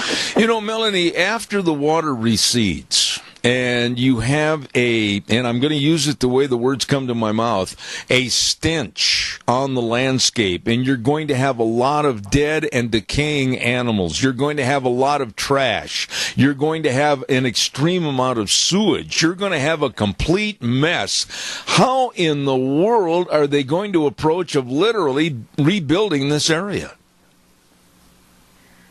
Yeah, I mean, it's overwhelming. I think people have said, that this the financial loss alone, and then the cost of rebuilding is like unprecedented. But I mean, you look at other tragedies that have taken place, other storms like Katrina, Superstorm Sandy. I mean, people do rebuild, and I think that's where, after the storm stops, after the rain stops and the floods go down, I think that there will be a need for volunteers from around the nation to go help them clean up, and it's not going to be a pleasant job, but Texans were there for each other, and so far America has been there for us too. So I think that you're going to be seeing a lot of people hopefully come down and help. And again, that's something that people can keep in mind if they're interested in helping.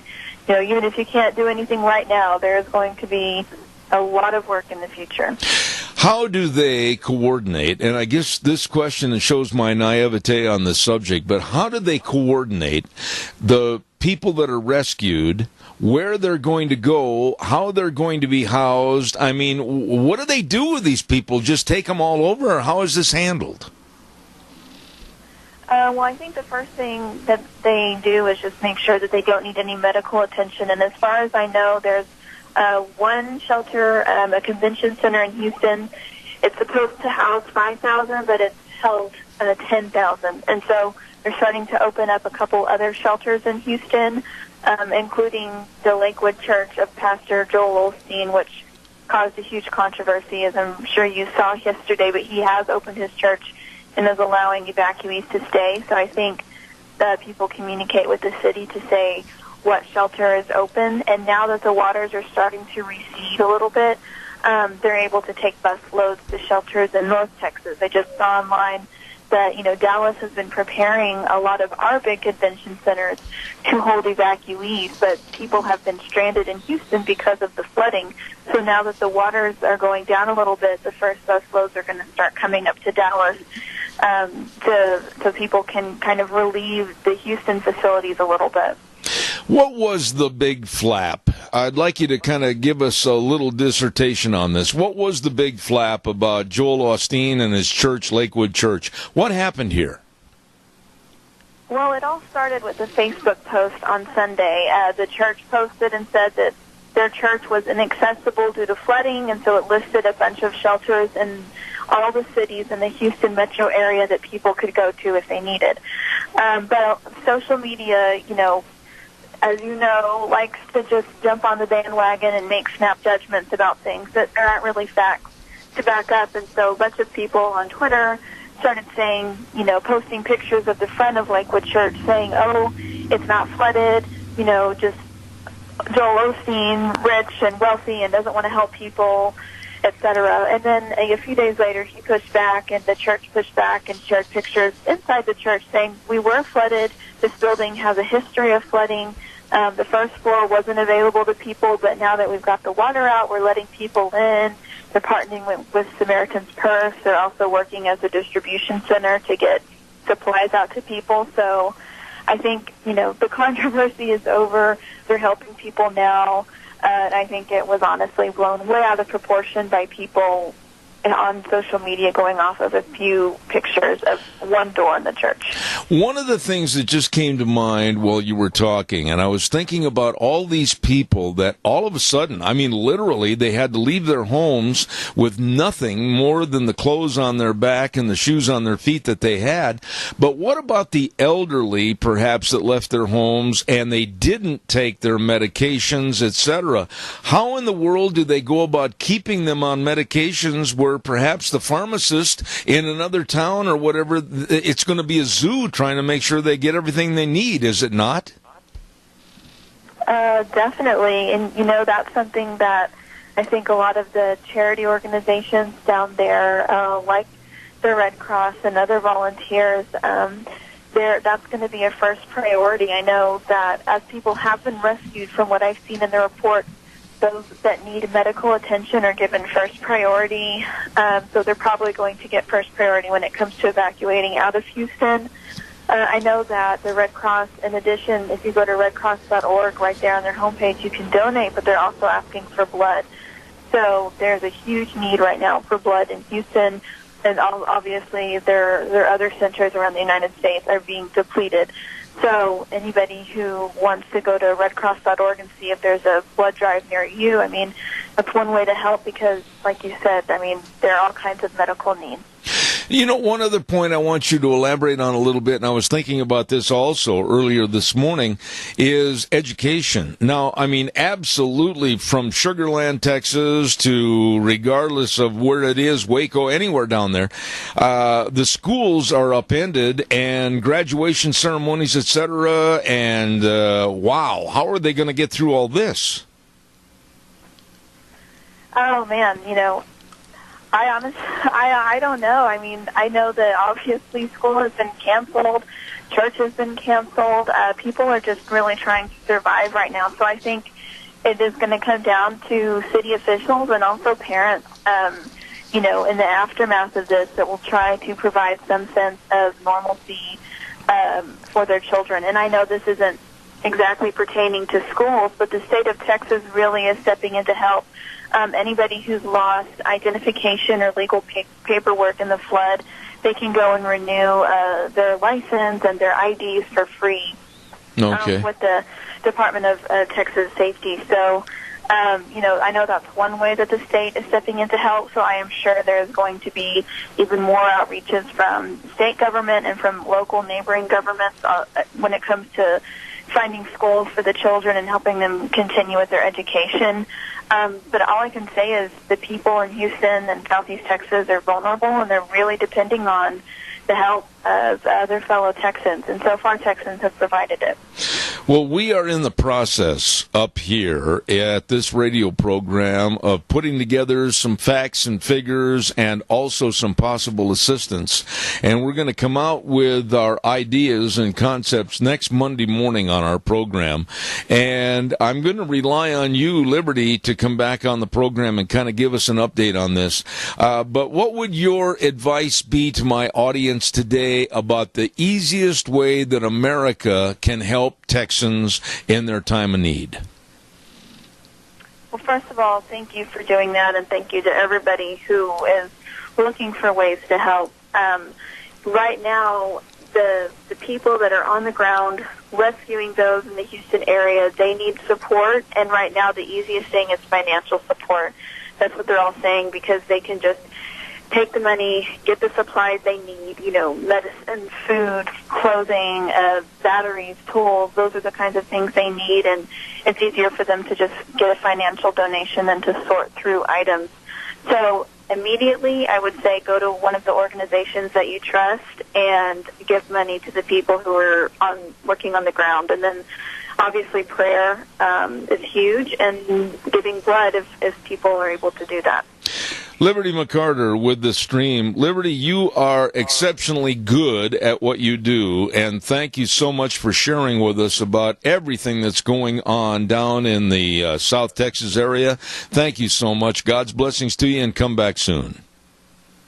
Okay, will do. Thanks, Zeb. Thank you. Wonderful lady, Liberty McCarter with the stream. Wow. Think about that. There's so many things that they don't have down there. And I was thinking about all the medication. I mean, they left their home, or their homes are gone, underwater, and they don't have any medication. Think about all the schools that are having graduation ceremonies or whatever. Think about everything else going on down there. It's absolutely at a huge standstill right now, and they need help, and they need money. And so what we're doing, and I'm not going to share anything right now because we haven't got it all put together yet, and I will not put anything on the air until I have it lead pipe cinched down. And next Monday on the program, I'm going to devote a segment to what we're going to do and ask you to help. So stay tuned for that coming up this next Monday. Right now, as I look at the clock on the wall, I had better get with my new weather forecast. And the weather brought to you this hour by Phillips, Oaks, Goodwin, Crane, and Company. They've been providing accounting services to the Mini-Cash area for well over 50 years. Over 50 years, half a century, serving you and your family and your business. Please remember they've got two locations in Burley and Rupert with the best of tax return preparation, tax planning, financial statement preparation, payroll services, retirement planning, and so much more. They can and they will help you. Phillips, Oaks, Goodwin, Crane, and Company. And right now, here's the weather. We're in a red flag warning in effect for today because we have some possible thunderstorms this afternoon and for tonight. Here's your weather forecast for Zeb at the Ranch. Partly to mostly cloudy skies is what we're looking at. Scattered rain showers and thunderstorms by this afternoon. Some of those storms could produce gusty winds. Other than that, looking at a high of 87, overnight low of 57 tomorrow. Everything's going to calm down. Looking at sunny skies, high of 87 with an overnight low of 53. And as we head on into the Labor Day weekend, looks like mostly sunny skies. Highs are going to be in the upper 80s to low 90s. That is your weather for Zeb at the Ranch. Thank you much, and don't forget our weather brought to you by Phillips, Oaks, Goodwin, Crane, and Company. And they can help a lot of people in a lot of diverse ways, like people starting a business, a partnership, or a corporation, or perhaps people, business owners that want to hire more employees and expand their business. All of these things and much more. Please contact them today. CPAs that can, like I said, and will help you. Phillips, Oaks, Goodwin, Crane, and Company, with locations in Burley and Rupert. Get a hold of them today. Oh, my goodness, we got time for a couple of calls. Give me a jingle. I was talking to Deanne during the break, and today a slow phone call day, so give me a jingle. Let me know you're alive and well out there, and love to hear from you. So give me a jingle at 436-2244, 1-866-927-4587. We'll talk about anything you want to talk about for the remainder of this hour. Coming up next hour, while I'm waiting for your phone call, we've got Kyle Olson with EAGnews.org. This guy has been such a good friend to this program over the years and really understands and appreciates the value of a good education here in the United States of America. So we're going to talk to him about the new school year across the country. And then at 10:32, he is attending a meeting. I think the meeting's in Texas. I'm not sure. Kenny Stein will be on the program. He's with the Institute for Energy Research, and we're going to talk to him about Al Gore and the complete falsehoods that he spread with climate change. So right now, give me a call, 436-2244, 1-866-927-4587. Give me a jingle. Does anybody have an answer? Yesterday, coming home from Boise, Deanne and I were absolutely shocked. We took the Twin Falls exit, and this is about 4:45 yesterday afternoon. Holy moly, from that exit, clear across the bridge into Twin, and Blue Lakes. Absolutely bumper-to-bumper cars. And not only going into Twin Falls, but also coming out of Twin Falls. Bumper-to-bumper traffic. I had no idea what was going on, if anything. And I have never, in all the years I've lived here since 1969, have seen that much traffic in total congestion. And in order to get on the road headed into Twin off the interstate entrance, we had to wait. They were going one car at a time, and it was backed up clear up into the freeway itself. Wow! What happened? Caller, good morning. You're on the air. Just a quick note. They're giving out information how to donate to this disaster down in there. And what they're doing, most of these people are, you got to go on a website or an app site or whatever you call it. And us old boys, we don't have advantage of that, and we'd like to donate to that. I think they need to give a phone number out to this stuff. And that's all I got to say. Just what I hear you talk about. Well, hey, wait a minute. Don't hang up. I want to say something to you personally, and it goes to others as well. Next Monday on the program, I urge you to be listening. I don't know the time I'm going to do this, but we're going to start our own Zeb at the Ranch donation through another source. We're not going to handle the money. You're not going to handle the money. Nobody's going to handle the money except this other source to make sure it gets to the powers that be. Please be listening next Monday because I got to finalize everything, and I guarantee you it will be one of the most reputable sources in the country.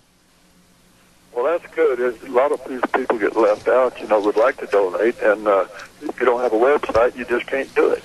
I appreciate your thoughts and your kind remarks. Thank you, sir. I appreciate it. God bless you, sir. Thanks so much. You bet. Thank you. All right, sir. Don't forget, we're going to handle that next Monday. It's going to take a couple of days for Deanne and I and the powers that be and the people on the other end. We want to make sure everything is on the up and up, and the money gets to the people that really need it most. We're going to take a little break and be back with our next half hour with Kyle Olson coming up right after CBS News.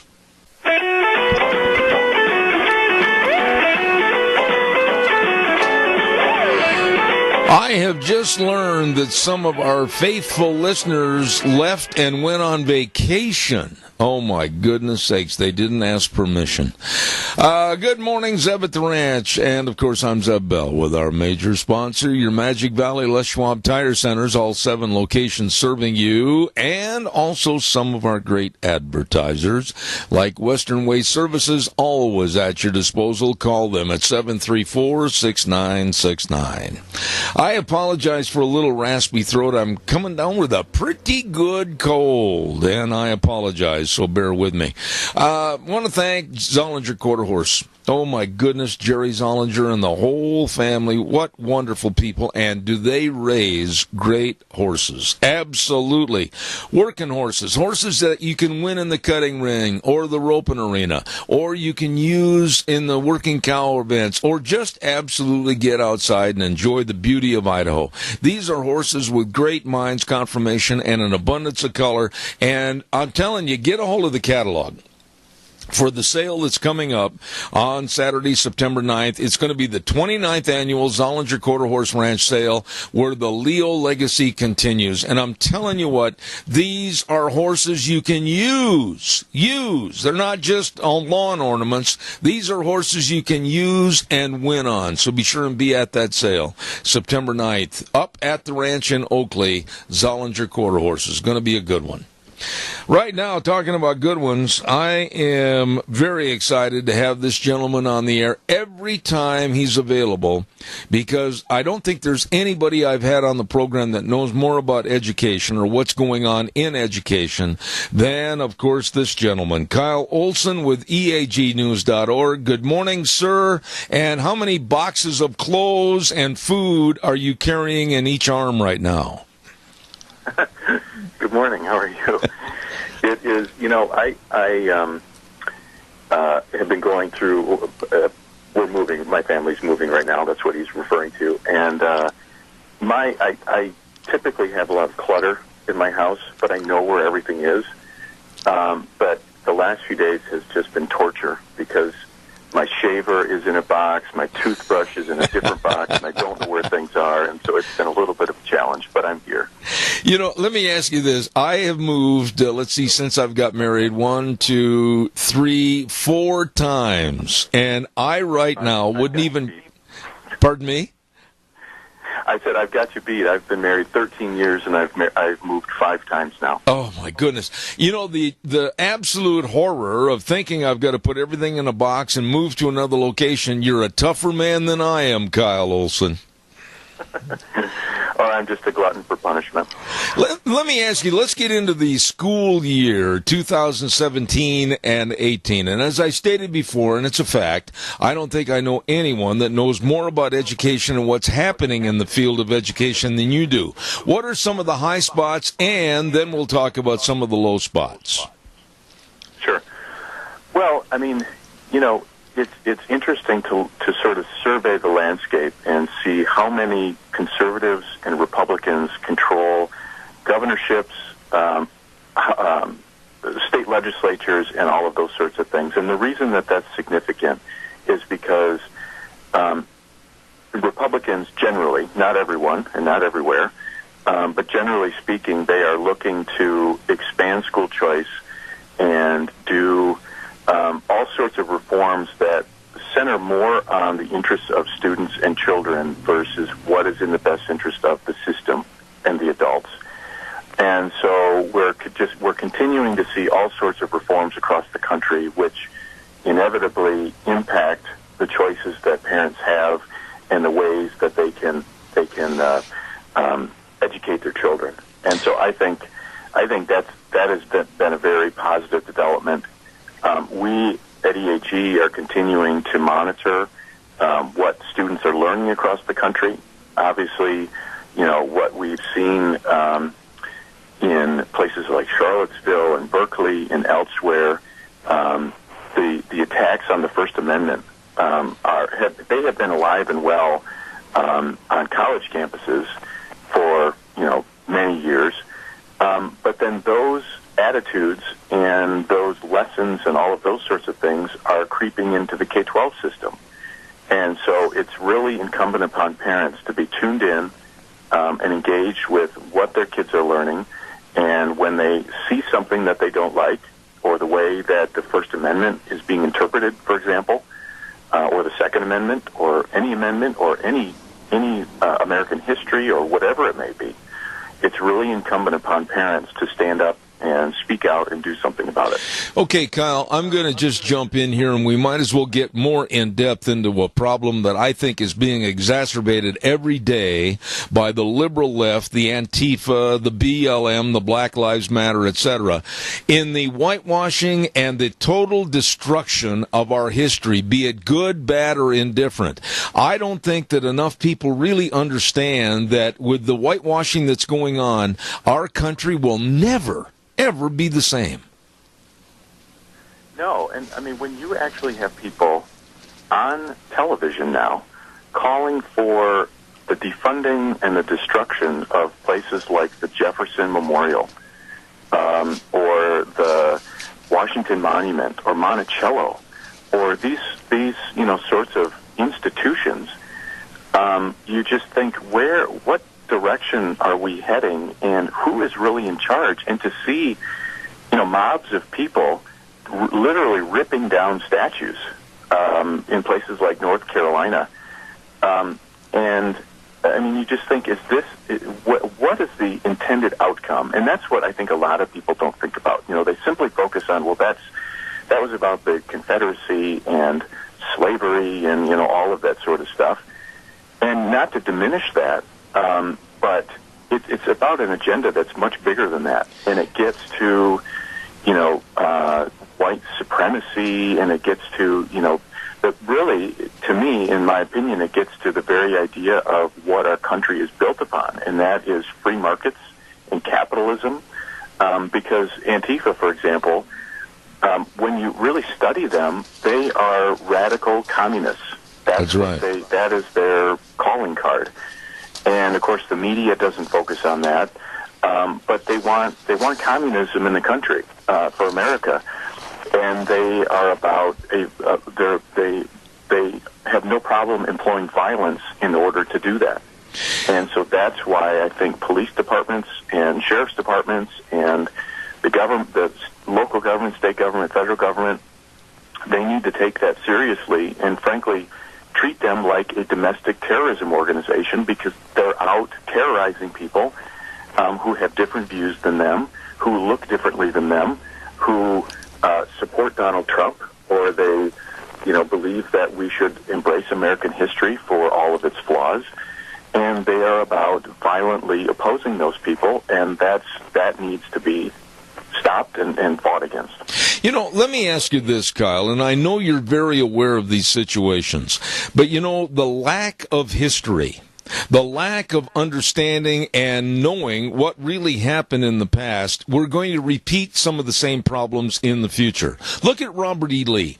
Everybody looks at him now and they see his statue and they go, oh, we've got to get rid of the Confederate general. Oh, there's a mark of slavery. But they fail to remember that the man brought peace to the Union. He tried to reunite the Union, and he even went on to be the president of Washington College, and he was very, very strong supporter of the Union. Why in the world don't people really understand his history before they start toppling statues? Because they're not taught the history, first of all. I wasn't taught that in high school or college. We are forgetting American history, and the system is simply relying on textbooks that are sanitized and politically correct, and so those types of stories are not taught. But then I think it's simpler than that. We are reliving some of these terrible moments, and for example, we are writing stories about how minority groups, black groups, are calling for segregation on college campuses, and it's self-segregation. And I think to myself, I read these stories and I think to myself, well, we fought against that because that was wrong. And no one wanted to see that, or the majority of people didn't want to see that. And now we're going back to self-segregation, where you want to isolate yourself and cut yourself off from society. There was a story in it was a couple months ago, I think, in UC Davis, University of California in Davis, where a black group commandeered the administration building with this list of demands, and they wanted, for example, black-only housing. They obviously don't care about Muslims or any other sorts of minority groups. They only care about black housing, and I suppose that probably makes sense because that's all they're interested in. But the point is, they didn't want anyone else, any minorities or white people or anyone else in this housing, and the university just rolls over and gives it to them.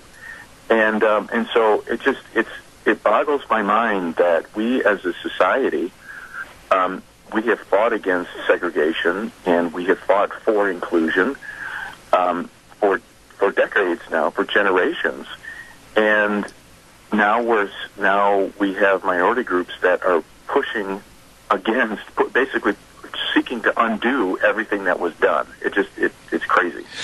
But when you look at the lack of history and the lack of understanding our Declaration of Independence and our Constitution, and then you hear about the absolute chaos and anarchy with a despicable group called the Black Lives Matter and Antifa, and the absolute upheaval of everything that's good in this country, everything that's historical value. Holy smokes, Kyle, we need to get a better education system starting in the kindergarten and going through the elementary years and not worry so much about the millennials, because I'm almost convinced they're a lost hope. Well, it's a good point, because we need to, like I said, we need to get back to teaching American history. It is imperfect. We, as a country, we have made mistakes, and there's no doubt about that. Whether it comes to slavery or it comes to imprisoning the Japanese in World War II, which was which was FDR, was a liberal. I mean, we as a society have made mistakes, and we can either, we can either wring our hands and relitigate that, or whatever, or we can say, those were bad things. We need to learn from those and not do them again.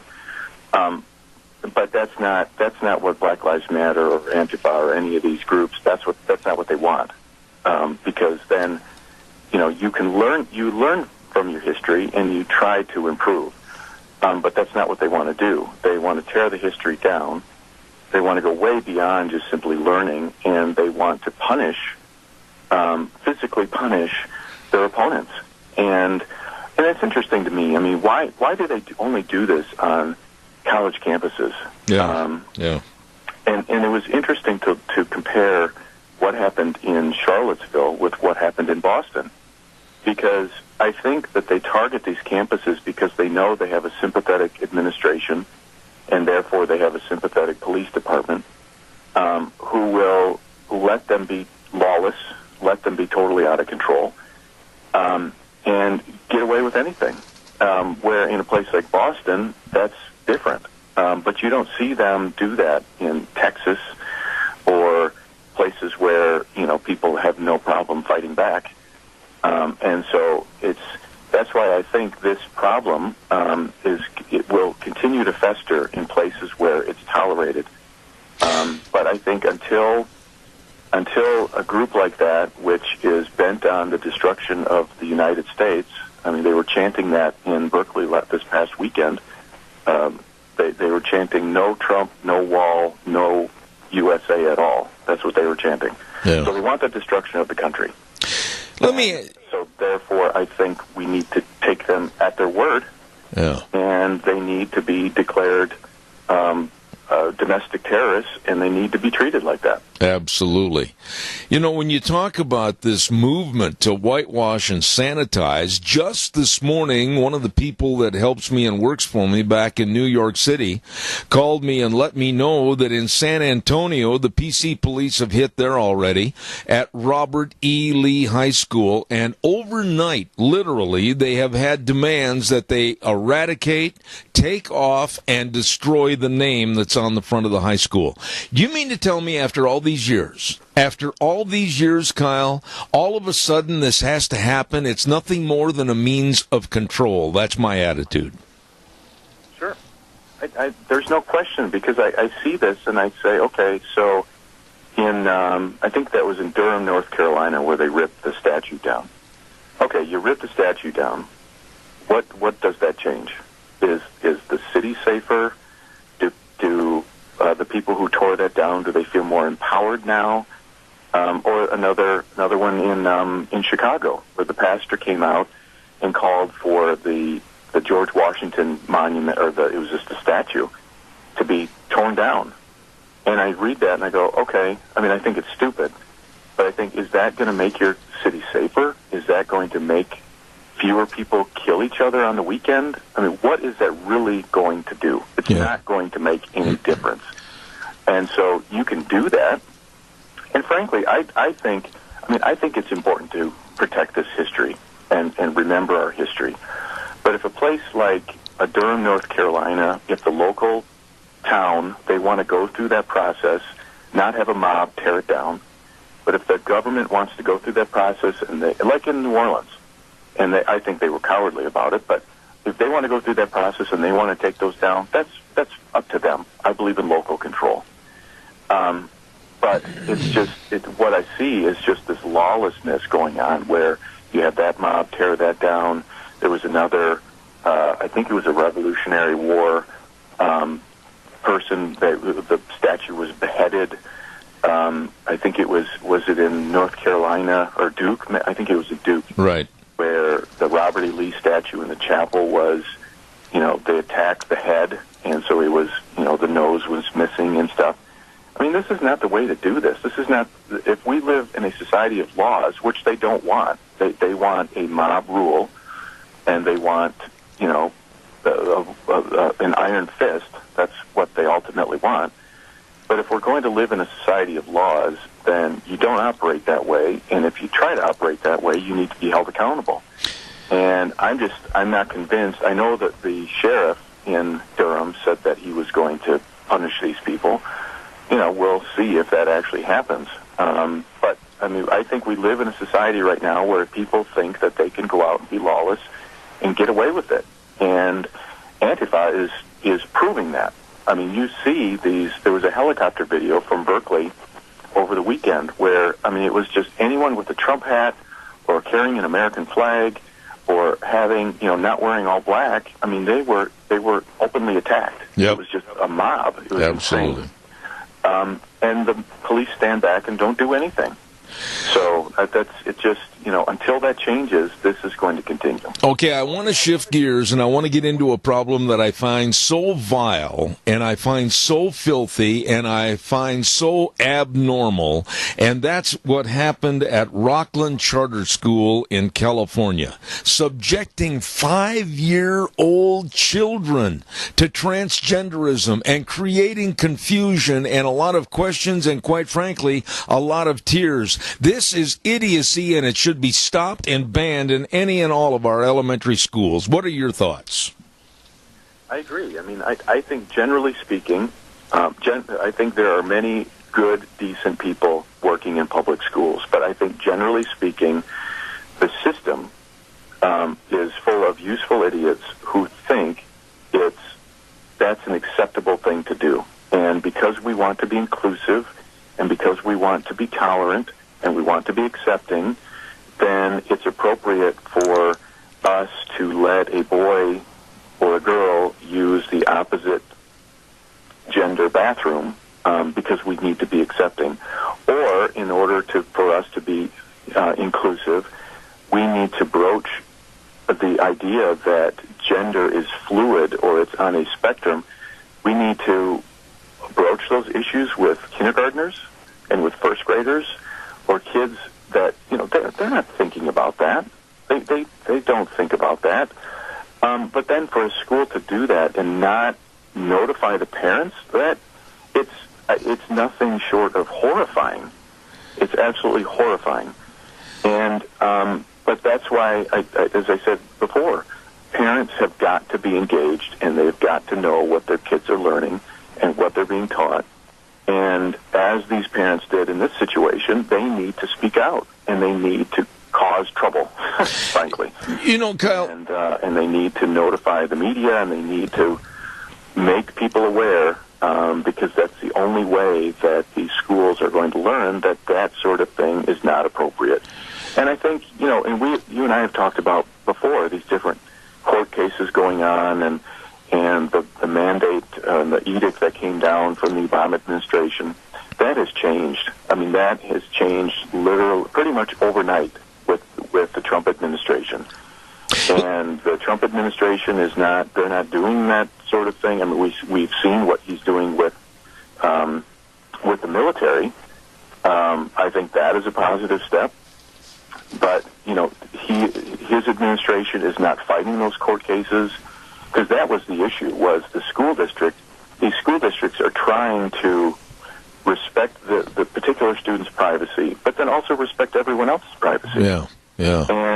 And so the federal government was taking these school districts to court.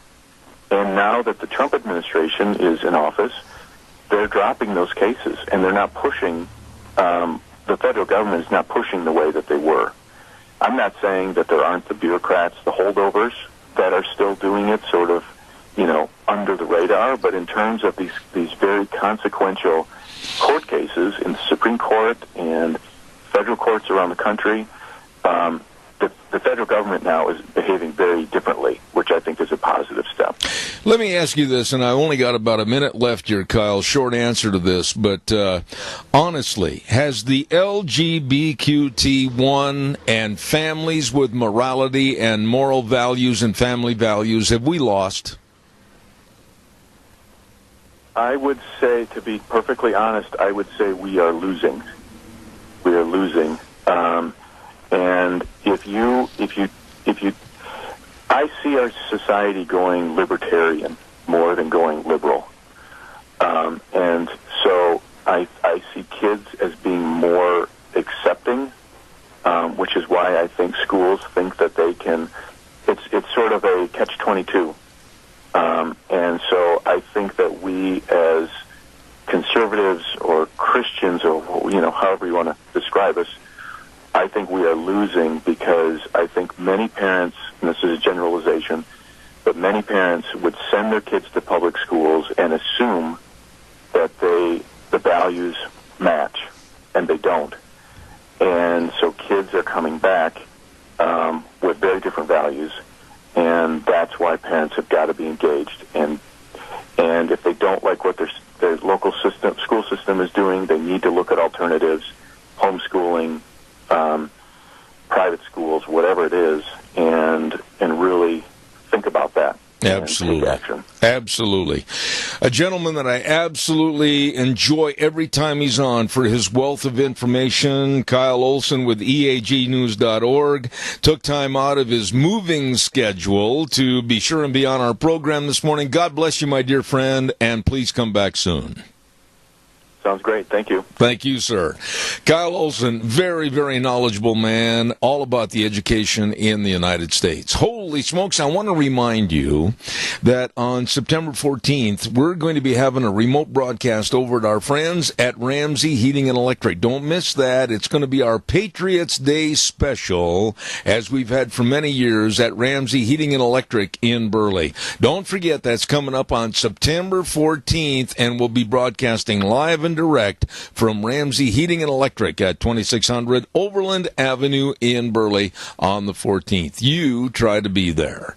Right now, we're going to send it back over to our main studio. We'll be back in about 3 minutes. And now, back to Zeb at the Ranch on AM 1230 KBAR. To reach Zeb, call 436-2244 or toll-free 1-866-927-4587. And now, here is Zeb Bell. And thank you very much. Welcome to our last half hour. I want to quickly also mention to you about our friends that sponsor Cassia County School Days on Thursday at 10:10. And they are, of course, a Child's World at 1308 Overland in Burley. And they've got all the new fall dresses and the baby blankets and the baby furniture and the games and the puzzles and the toys. They've got it all for you. Right there, a family store at a Child's World, 1308 Overland in Burley, along with Ambulatory Surgery Center at 1344 Highland Avenue, Suite E in Burley. Number to call for your outpatient surgeries and save you money, 677-8888. That number again, 677-8888. Ambulatory Surgery Center, and of course the Child's World, bringing you school days in Cassia County on Thursdays at 10:10. Right now, we don't want to keep this man waiting any longer, and he's with the Institute of Energy Research. Kenny Stein, good morning, sir. How are you? Good morning. Doing well. Glad to be on. Well, it's my pleasure. Kenny, I don't think you've ever been on our program before, so give us a little background about who you are, what you do, and what you represent. Well, I'm the policy director for the Institute for Energy Research. We're a free market energy organization based in Washington, D.C., but obviously we are involved in issues across the country. And my background personally, for many years I worked for Senator Cruz and did energy and environment advice for him. So that's sort of my policy expertise, working on Capitol Hill here in Washington, D.C. You know, before I get into the real crux of the interview this morning, let me ask you this. What do you think, and you're an expert, what do you think about the status of American energy right now underneath this new Trump administration? Well, that's an area where there has been a true 180-degree change since the previous administration. The Trump administration has rolled back a number of the midnight regulations that the Obama administration tried to force through at the end of their administration last year. And we've made significant progress even just in these first few months. And truly, this is energy and environment is one of the areas where the Obama administration had an enormous amount of executive overreach. There weren't new laws being passed. Nothing permanent was being done. It was all regulatory. And, of course, live by the sword, die by the sword. The next president can undo a lot of that stuff pretty quickly, and the Trump administration actually has been going about that pretty well. Where we are today with energy is still up in the air with all the naysayers that believe in climate change and or / global warming, especially like with 30 years ago, the beginning of climate alarmism with Al Gore. I am really concerned that even now, today, with energy awareness and a better energy program and almost being totally self-reliant, that we may cave to these climate change nuts. What's the status on this right now? Well, it's true. Those folks are still out there. I mean, it's a religious movement with some of these people. They're never going to let it go. But I'm personally optimistic because, yes, when you do the polling, 80, 90% of people will say, yes, the environment's a concern. They might even say that, I think global warming is a concern. However, when you then ask them, well, what do you want to do about it? Will you pay $10 more on your electricity bill, or will you pay $1 more per gallon for gasoline? One after another, people say, nope, we don't want to do that. We don't want to do that. We don't want to do that. So I think they've certainly have sort of won at the highest level, the air war, about is this something important, the sort of doomsdaying. However, at the rational level, folks, when people actually think, what am I willing to do for this theoretical danger, people aren't willing to do anything. So I think there's an intelligence at the average voter, the average American. I think they understand that there's not quite as much to this as these folks have been saying in the media. Kenny, of all the people, and I've had hundreds on this program discussing global warming and the possibility, which I think is absolutely pie in the sky, climate change, when I ask this question, nobody has an answer, whether on either side of the issue. If the environmentalists and the Al Gore types want to have climate change, how much and how? And they can't come up with any real definitive answers. Right. Well, and of course, that's because there aren't any. That's the fundamental flaw here in this whole doomsday prophecy they have. The actual factual evidence, they have no way to measure. But this is not measurable how much the temperature change has been caused by humans. I mean, that's the fundamental question, because if humans have caused 90% of it, then all right, well, something humans need to do to fix it. But if humans have caused 10% of it, the rest is natural, well, destroying our economy with a carbon tax or something isn't going to do anything for the natural warming. And they have no answer for that because there is no answer. There's no technology or science that we have now that actually can measure that. It would be, I think, beneficial to the entirety of the world, and I'm just saying this en masse in kind of a ballpark statement, that if we had even a little bit more global warming, it might prove beneficial for most people of all countries because of better agricultural programs, etc. You start turning the thermostat down, and you're going to be looking at a reduction of food and a starving population. Do you agree with me or not? Oh, that's absolutely true. You just think for a second, when people that die, more people died in winters than in summers, like from extreme cold and extreme heat. That's because humans are a tropical species. Like we like warmer weather. The food that we grow likes longer growing seasons. When you start slightly warmer temperatures, you'll be able to grow more food, in some areas of Canada or Russia, these vast open lands that right now are, frozen tundra, but, 1 degree, 1.5 degree warming, suddenly you're starting to be able to grow more things at higher latitudes. It's opening up more farmland. So yes, absolutely, at the low end of their own estimates, 1.5 degrees, there is very clear evidence that at 1.5 degrees warming, that would actually be overall beneficial to humanity. So it's not necessarily a bad thing to have a small amount of warming, which is what we've seen in the last 100 years. There's been a small amount of warming, and we haven't seen humanity dying off. we've actually seen increasing prosperity. You know, I remember one of the so-called climate change theorists that I had on this program, and I said, well, what do you want as an average mean temperature? Do you want like maybe 75 all around the globe? Or do you want a 68? Do you want a 69? They don't have any definitive answers because, quite frankly, these people are not smart enough to really know anything other than a 7-letter word. What they're promoting is control. Exactly. Well, and that's what's so interesting is that they always make references to temperatures have increased above the 20th century average baseline.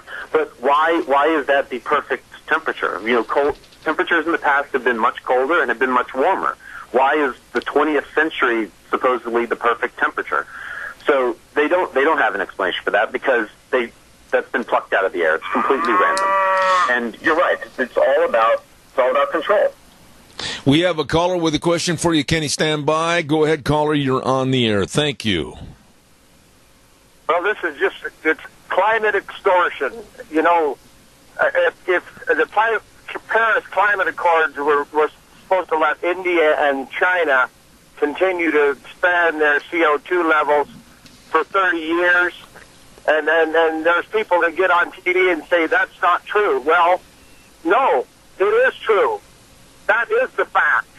And the rest, Russia, America, and some other countries account for 30%. India and China account for 30%, and then the rest of the world, the third world, account for 30%. But the only country they really want to put the kibosh on is America.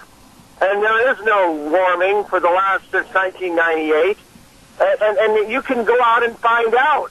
And when they had these records, the thermometers were in places that had changed over the years, but they didn't move them. And then they just altered the data. And the thing of it is it'll crush America. If they take 80% of our economy away, like they want to do in the next 30 years, what would America be? I'll hang up. Please respond, if you would, Kenny, to the caller. Well, yeah, he makes a lot of very good points. I'll just hit the first one that he had there about the Paris Climate Accord, and yes, he's absolutely right. It was a terrible deal for the United States. I mean, the Chinese, the supposed commitment they made was that we're going to do nothing until 2030. We're going to let our emissions continue to rise, and we're just going to have as much growth as we can have.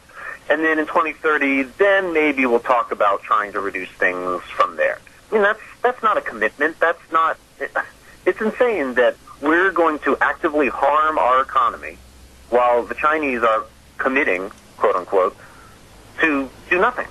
I mean, what kind of a deal is that? That's a terrible deal. And that's another one of the things that the Trump administration has done well is pulling out of the Paris Treaty. That was a very important step. You know, let me ask you this, and I'm very concerned about the George Soroses and, of course, the Tom Steyers and others that have a lot of money and means to try to manipulate people. But how many other Al Gore types are there in this country that we need to worry about? Al, I think, is almost a joke. He's a laughable clown. But are there others that are jumping on the bandwagon that we need to be concerned about? Well, there's a lot. Yes, there's all throughout Hollywood and in the New York and the media. I mean, everybody in our supposed cultural elites have signed on to this. It's virtue signaling. It's saying to their friends that, oh, we believe the right thing. None of them have really thought about it, and Al Gore is a perfect example of it. Some of the things he's said, his predictions have just been insane, and they, of course, haven't come true. And it's because he hasn't thought about this. It's all received wisdom, and he just kind of regurgitates whatever he has been told. And there are a lot of prominent people. There's, like I say, the Hollywood folks. Leonardo DiCaprio was a famous one who flies around on his private jet, telling other people to reduce their carbon output. I mean, come on. You know, let me ask you this. When you look at Al Gore, and you did a pretty good study on Al Gore and his home and his waste of energy, like I said a moment ago, he's a laughable clown, and he gets away with it because nobody calls him out on the carpet. Give us a little thumbnail sketch of Al Gore. Yeah, well, one, he's got, for a man who's made a lot of money in the climate racket, he's got a pretty large home, in Tennessee outside Nashville. But what's interesting about it is it's about, it's 4 times or so the size of the average American home, but he uses as much as 34 times as much energy as the average American house. And this is a man who's going around preaching, telling everyone that they need to reduce their energy use, to reduce their carbon emissions. But there he is. He's got his home sitting there using, multiple times what any of these people have been using. It's just pure hypocrisy.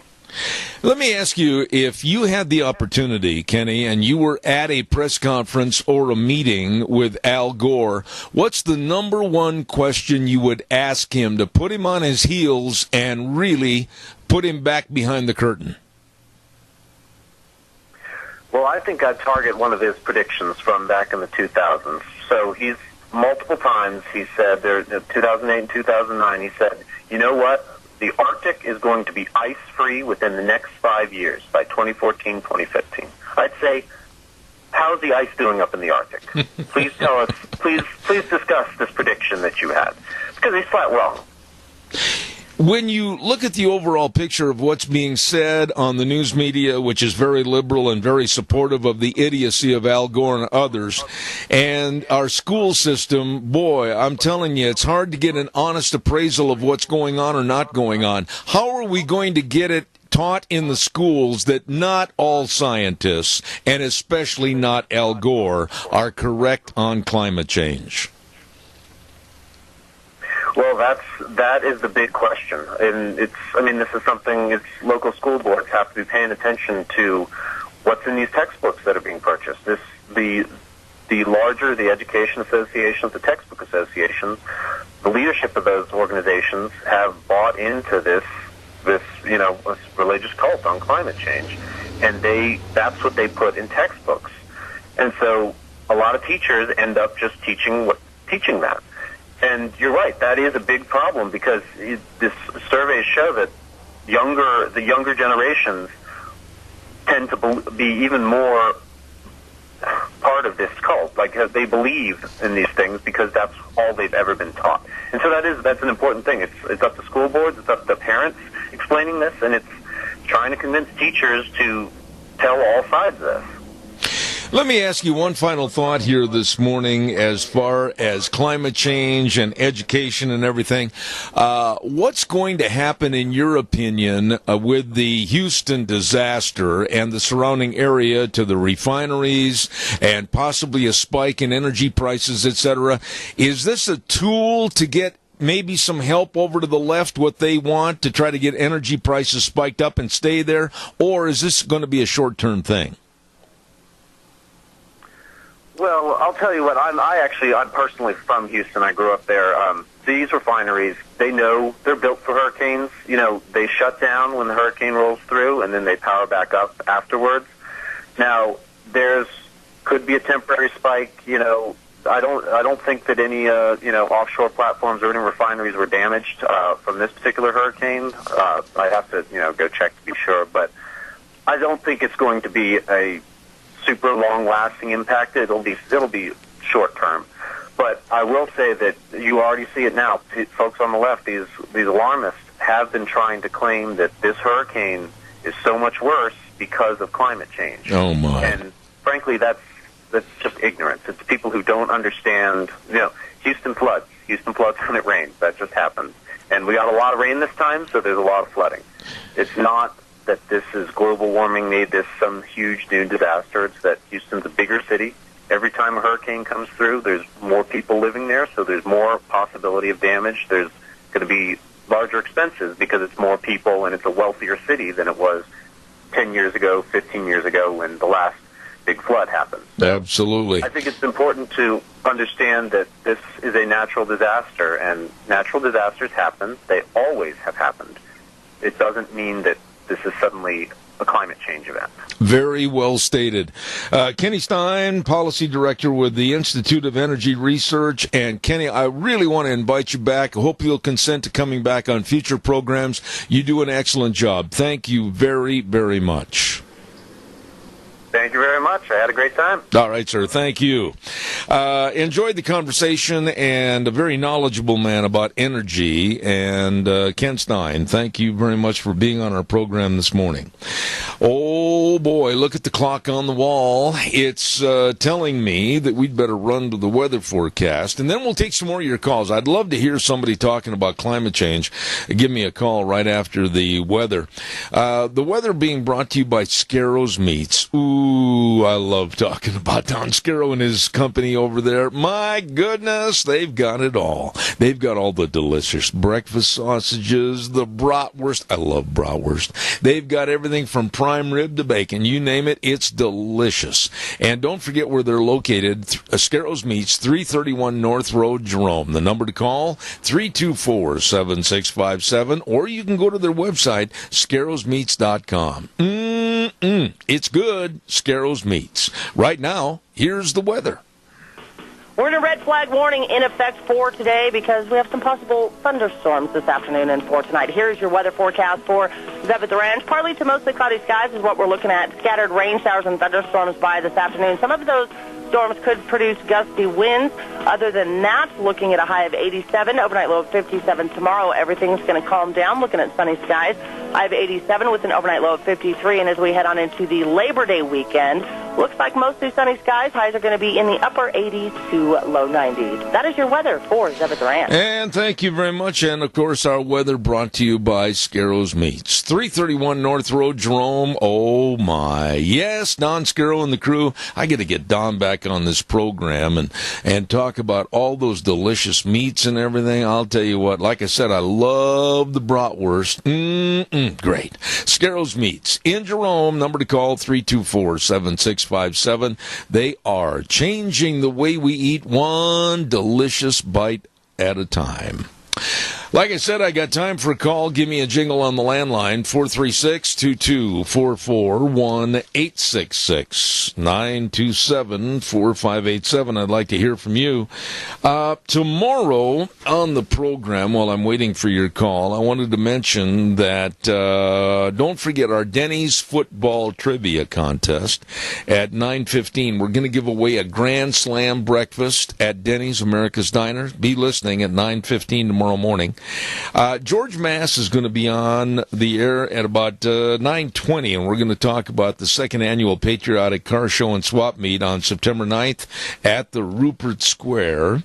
And we're going to have Cache County School Days. I believe that Debbie Critchfield is going to be on the program with us tomorrow talking about the kickoff for the brand new school year. And then, of course, we're going to have Rita Ramsey. Always look forward to having Rita on our program on Thursdays. And at the very end of the program, we're going to have a gentleman from Texas, lives down in the Austin area. His name is Randy Givens. And Randy has been on our program many, many, many times in the past. And I just want to tell you folks that Randy has been a cancer survivor for quite a few years. He's battled that insidious disease, and his voice is a little bit weakened through the cancer treatments, etc. But he's still plugging away. He's a teacher, a professor, and he's going to be on the air tomorrow morning talking to us about what's going on down in Texas with the hurricane, and also another issue about how some people want to try to lower the value of history about what really happened at the Alamo. So he's going to be on tomorrow morning at 10:30. So stay tuned for all of that tomorrow. While I have just a moment, I quickly also want to tell you about our dear friends and our major sponsor, and that's, of course, your Magic Valley Les Schwab Tire Centers, all 7 locations. Man, I'm telling you, they are in sync, in harmony with providing the best in service to you, and the best of tires, and the best of brake service, and the best of front-end alignment, shocks and struts, and batteries, and all with the best of service. That's right. Get where you're going on your next road trip and then be able to turn around and safely get home. Absolutely have all the tires to get the job done. Tires like the Eclipse tire, on sale right now. Premium traction, superior ride quality tire for your car, starting at just $63.64. You better get in and check out all the great tire buys at 7 locations of the Magic Valley Les Schwab Tire Centers, with Lane and Rupert, Dave on Blue Lakes and and twin, Mike and Buell, Mike and Jerome, the Twist family in Paul, along with Daniel on Poline in Twin Falls, and my old buddy Randy on Overland in Burley, the best. I'll underline that, the best at your Magic Valley Les Schwab Tire Centers.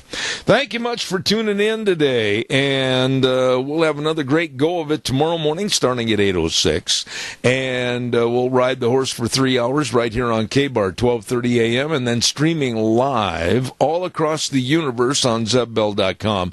Don't forget, go to ZebBell.com and click on the audio or click on the button for the cow pies, and be sure and get my blog every week, and put your address in there, and we'll make sure we send it to you.